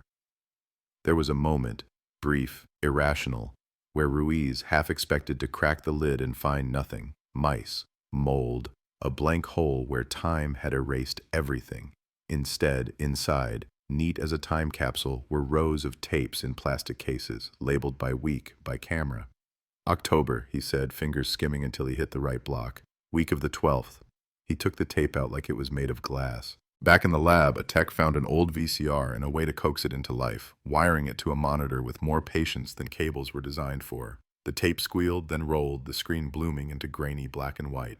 "Don't get your hopes up," the tech said. "These old things eat themselves sometimes." Lines flickered, static danced. The world of 1993 blinked awake. The camera's view was wide, the pier framed on the right, the boardwalk stretching left, the corner of a building jutting into the frame. Figures moved in jerky, too fast motions as the tape advanced at higher speed, the hours ticking by in a blur of gray and white. "Slow it," Ruiz said. The tech adjusted the playback. Shadows became people. People became details. A dog, a couple arguing, a kid on a skateboard, the tide rising and falling in the background like a slow heartbeat. They jumped to the time window around 10:30 p.m., October 12th. At 10:44, a lone figure appeared at the far left of the frame. Backpack, jacket, head down. The tech froze, zoomed as much as the old tape allowed. The face was a smudge, but the outline was familiar. "Daniel," Barnes breathed. They watched him walk toward the right, toward the pier. He glanced over his shoulder once as if listening, then he kept moving, disappearing off the edge toward the direction of the cafe tape's last glimpse. "Okay," Ruiz said softly. "We knew that. We knew he passed through here." He didn't take his eyes off the screen. 2 minutes later, another figure entered the frame. This one came from the right, from the direction of the pier, taller, heavier, wearing a long coat that flapped slightly with each step. His hair, even in the washed-out grayscale, was light. He paused near the railing, turned his head like he was watching something below, then moved on, following the same path Daniel had taken, but a beat behind. "Freeze," Ruiz said. The tech did. The man's face was half in shadow, but the jawline, the slope of the nose, the set of the shoulders, it wasn't proof, but it was familiar. He printed the frame, laid it beside Victor's DMV photo. The resemblance wasn't perfect. Time and angle fuzzed everything. But the shape was there. The echo. "That's him," Barnes whispered. "It has to be." "It's a man who looks like him," Ruiz said, "walking in the exact place at the exact time we need him to be." His voice had no triumph in it, just steady, measured gravity, which means we finally have something that can stand next to the DNA and not topple over. They ran the tape onward. The two figures passed out of frame toward the cafe. Then, for almost 5 minutes, nothing, just the empty boardwalk, the quiet flicker of the tide. A couple of distant shapes at the far end of the pier. At 10:53, movement again. 2 figures reappeared from the left. This time, the tech slow-played it frame by frame. Daniel, shoulders hunched. No backpack now, hands at his sides. The man in the coat, closer, a step behind. Too close for strangers at that hour on a near-empty strip. Daniel turned his head, saying something the camera couldn't hear. The man's hand lifted, fingers brushing his arm. It could have been casual, could have been nothing. Then the two of them moved toward the right, toward the section of railing above where the wallet would later be found. Just before they left the frame, the man's hand on Daniel's arm tightened. You could see it in the angle of his elbow, the tension in his wrist. "Back it up," Ruiz said, voice low. Again. They watched it until the movement burned into their eyes. At 10:55, the boardwalk was empty again. There was no splash visible from this angle, no struggle on camera. The pier jutted out farther than the lens could see, but the sequence was clear. Daniel walking alone, Daniel followed, Daniel beside a man whose face might as well have been stamped with the word past. "I want enhancements," Ruiz said. "Every digital trick you have. Contrast, interpolation, motion analysis. I want to know height differences, gait analysis, anything that ties this man to Victor's build when he was 30. and I want timestamp authentication. We're not letting any defense attorney argue this came from anywhere but where and when it says it did. The tech nodded, already moving. As the machines worked, news spread through the unit like a current. Officers who hadn't even been in middle school when Daniel vanished crowded around the lab doorway, watching the flickering ghosts on the grainy screen. Jesus, someone whispered. It's like watching fate. Ruiz didn't think it was fate. He thought it was choices. One man's decision to walk a little closer, to not let the kid go, to lean in when the city looked away. That afternoon they met with the prosecutor again. Same glass room, same files. But now, there was a new stack in the middle of the table. Stills from the tape, reports from the tech outlining angle, distance, height estimates.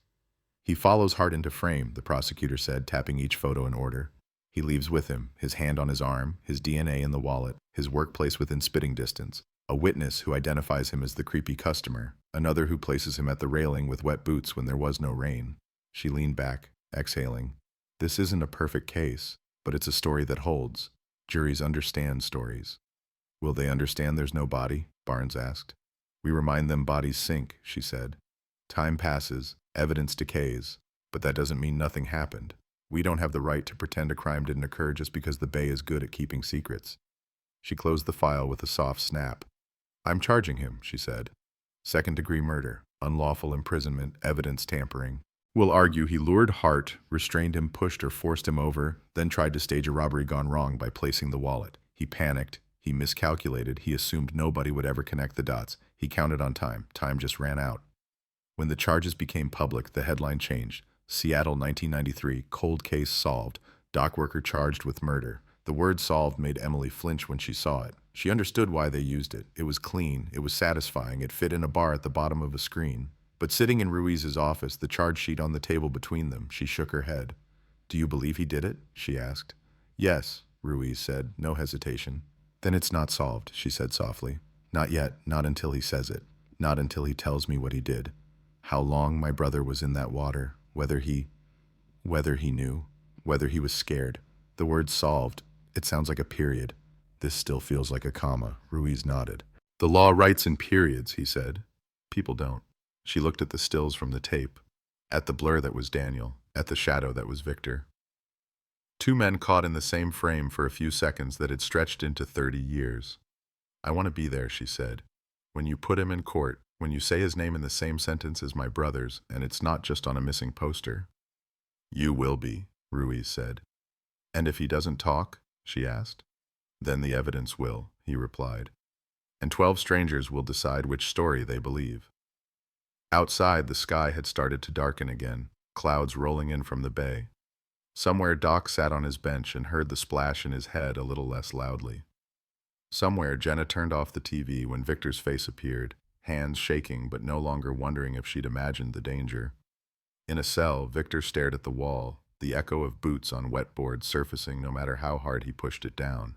For 30 years, he'd managed to convince himself it was something else, an accident, a mistake. The kid should have walked faster, shouldn't have talked back, shouldn't have... He closed his eyes. The bay rose up behind them again. The rail under his hand, the moment where he could have let go and walked away. He didn't know yet that he would stand in front of a jury and say he was innocent. That he would insist he only stole the wallet. That he never touched the kid beyond a shove. That he never meant... He didn't know that the city he thought had forgotten him was about to learn his name like a curse. The case had moved from whispers to tape, from tape to charge. It was heading somewhere inevitable now. Fluorescent lights, raised hands, the heavy little word guilty hanging in the air.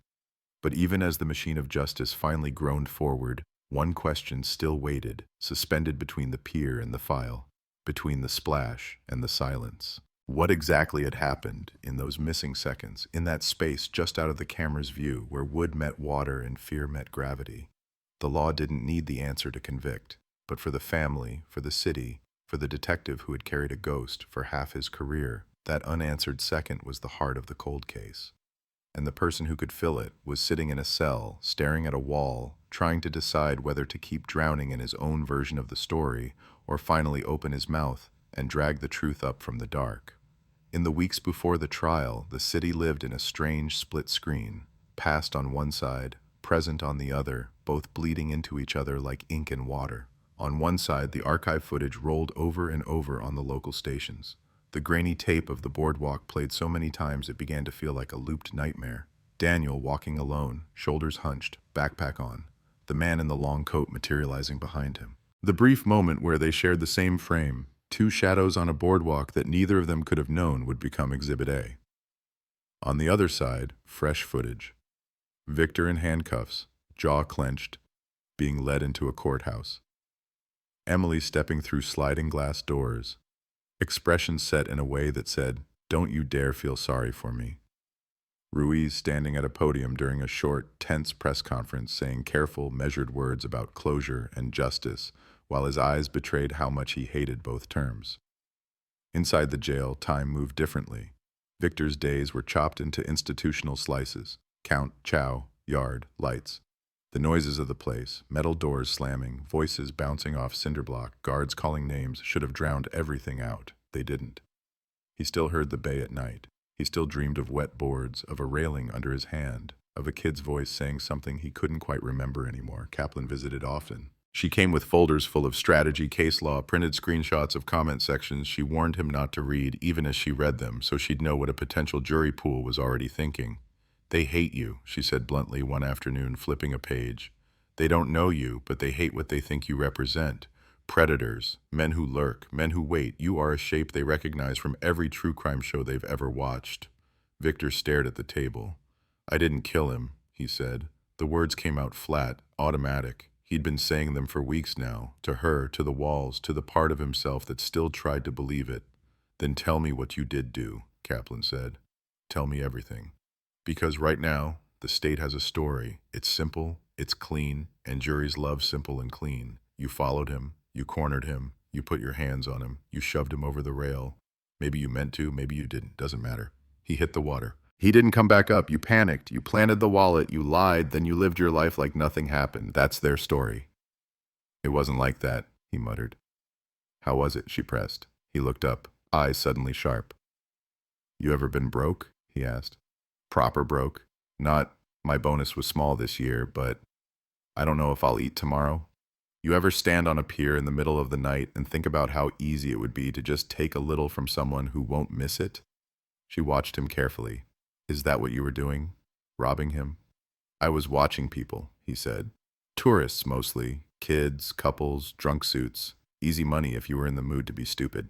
That night I saw the kid from the cafe. I'd seen him before. He was always counting tips, stuffing cash into his pocket like the world was fair. I followed him. I waited until we were alone." "On the tape," Kaplan said, "he walks alone. Then you follow. Then you're with him. Then both of you head toward the pier. Did you talk?" "Yeah," Victor said. "He knew me, from the coffee shop. Thought I was just some regular. I told him I needed a favor. Asked if he could change a 20 so I wouldn't have to hit an ATM. Stupid, I know. But people believe small lies." Kaplan scribbled something on her pad. And he said, "Sure," Victor said. Pulled out his wallet. That's when I grabbed for it. I just wanted the cash. I didn't care about the wallet, the cards, nothing. Just wanted the bills. He fought back. Kid was stronger than he looked. We struggled. I shoved him. He stumbled. Lost his footing. "Slipped," he said, voice tightening. "Hit the rail weird. Went over. It happened fast. 1 second he's there. The next..." He snapped his fingers. "Gone." I heard him hit the water. I looked over the edge. It was dark. Couldn't see a thing. He swallowed, jaw working. I froze. I don't know how long. 30 seconds. A minute. I told myself he'd swim to a ladder to shore, something. Then I saw his wallet still in my hand. I panicked. Thought if they found him and I had this, it'd look bad. So I shoved it between the rocks. Walked away. By the time the cops came around, I told myself it was an accident. I told myself he'd made it somehow. Went home, ran off. I don't know. Kaplan watched him quietly. "You know that's not what happened," she said. He squeezed his eyes shut. "I know now," he whispered. "Back then I just didn't think about it. Or I did, in flashes, and I pushed it down." She let the silence stretch. "If you tell that story on the stand," she said finally, "you're admitting to attempted robbery, assault, leaving the scene, tampering. You're hoping the jury buys accident instead of intent. With the tape, with the DNA, with your lies in '93, it's a big ask." He stared at the wall. "What choice do I have?" "There's always a choice," Kaplan said. "The prosecutor floated a deal. Not officially. Not yet. But off the record, if you plead to second-degree manslaughter and tampering, they'll drop the murder charge. You'd still do time, a lot of time, but not life. No parole board stuck debating your conscience when you're old and half-broken. He flinched.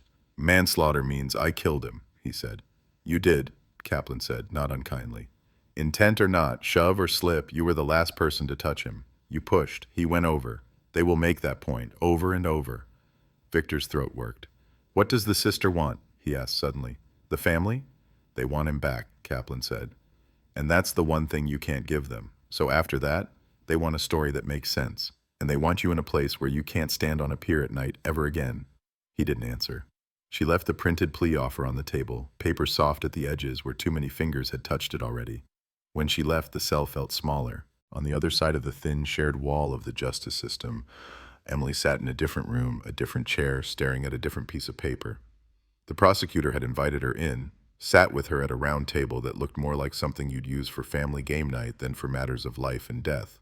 Files lay open in front of them, photos, transcripts, the loop of the tape frozen at the moment where Victor's hand closed around Daniel's arm. We have enough to try him for murder, the prosecutor said. We believe that. The tape, the DNA, the witnesses, it's not perfect, but it's strong. We also have a defense team that will hammer no body and accident until 12 people start wondering if we're overreaching. Trials are ugly. Appeals take years. There is a risk. And the other option? Emily asked, eyes never leaving the still of her brother. A plea, the prosecutor said. Manslaughter. He admits he caused Daniel's death. He admits he hid the wallet, lied to police, walked away. He goes to prison for a long time. Not as long as if we win on murder. Longer than if we lose, and he walks. Emily traced the edge of the photo with one finger. So I have to pick between him maybe walking free and him definitely not being called a murderer, she said. Those are my choices. They're not just yours, the prosecutor said gently. But your voice matters here. Emily sat back, the air leaving her in a long, slow exhale. When I was younger, she said, I used to imagine this moment. Somebody in handcuffs. Somebody apologizing. The headline reading, Killer Confesses. I thought it would feel like winning. Now it just feels like losing in slow motion. She looked up. If he takes the plea, will he have to say it? Out loud? In court? What he did? Yes, the prosecutor said. He'd stand in front of the judge, under oath, and admit his role. It may not be the version of the story you want, but it will be a record. Official. Permanent. Emily thought of her parents, now both gone, taken by time and stress and the slow poison of unanswered questions. She thought of Daniel's empty bedroom, untouched for years, and then finally, painfully, dismantled. She thought of all the times she'd stared at the bay and asked it a question that never came back with anything but ripples. How many years? She asked. The prosecutor gave her a range, numbers that felt both huge and small next to 30. It didn't feel like justice. It felt like a compromise with the universe.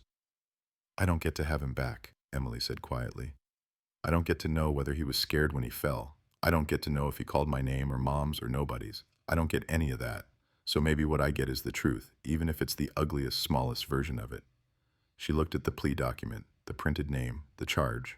The word guilty waiting like a blank space to be filled. Tell him I'll be there, she said. If he does it, if he says it. Tell him I will be sitting in that courtroom when he uses my brother's name with his own mouth. I want him to see my face when he does.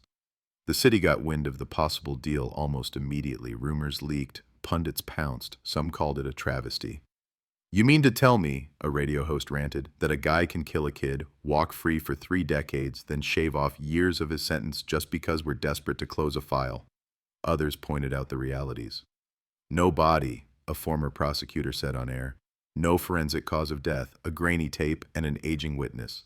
Manslaughter plus decades behind bars is not a slap on the wrist. It's the system acknowledging its own limits. In the cold case unit, the reaction was quieter. Barnes swore softly when he heard, then apologized to nobody in particular. We busted our asses for this, he said. Dragged it from dust and ghosts and we got him, Ruiz cut in. Not the way you write in textbooks, not the way a TV movie would frame it. But we got him. We put a name on the last person to see Daniel alive. We made him say he was there. That counts. Barnes shook his head. You're really okay with this? I'm not okay with any of it, Ruiz said. A kid's dead, and nothing we do changes that. I'd like a taped confession where he breaks down crying and tells us the minute-by-minute, play-by-play. I'd like a body we can hand to his sister to bury. I'd like the last 30 years back. We don't get those. We get what we can wrestle out of what's left. He looked at the board where Daniel's photo still hung. The word unsolved had been erased weeks ago. Nothing had replaced it yet. Sometimes, he said quietly, a cold case doesn't end with a bang. It ends with paperwork.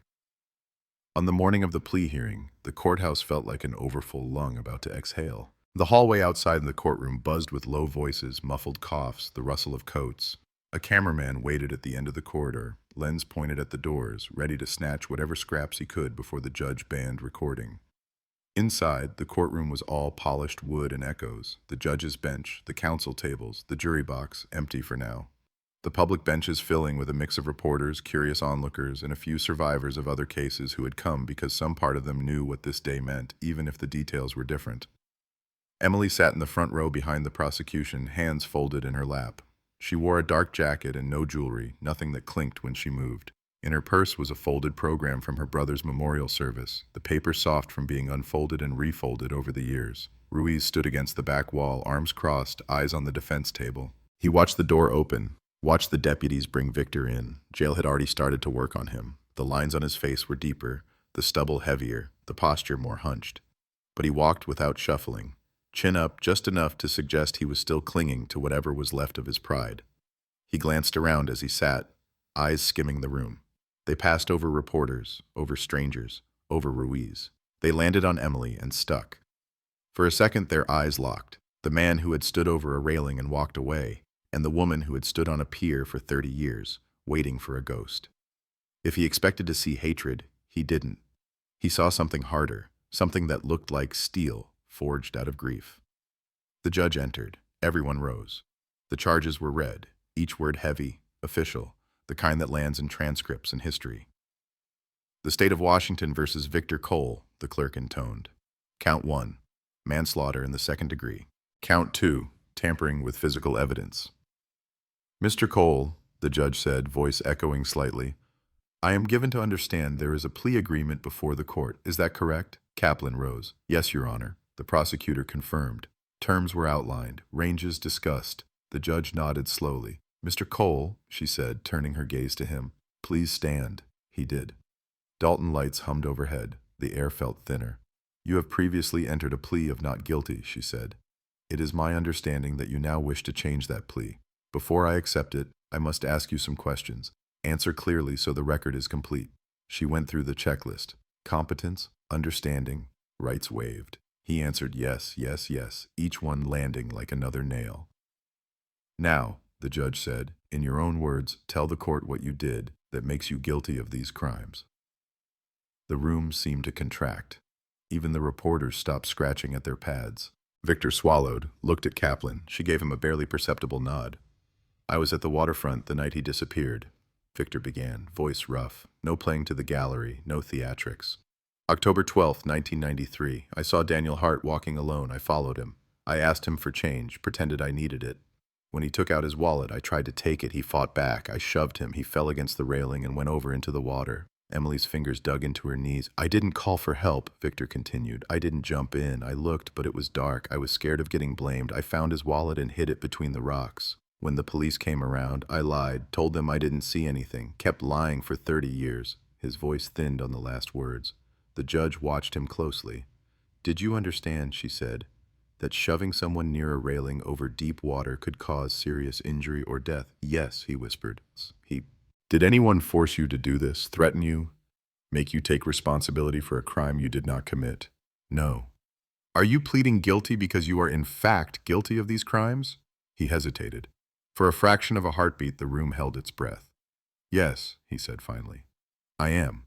The clerk marked it. The court reporter's fingers flew. The word became ink. The ink became record. Behind him, Emily closed her eyes just once. The judge accepted the plea, set a date for sentencing, explained that victim impact statements would be heard at that time. The machine rolled on, dates and deadlines slotting into place. Outside, when the hearing ended, the microphones were waiting. Emily stepped through the doors and found herself haloed in cameras.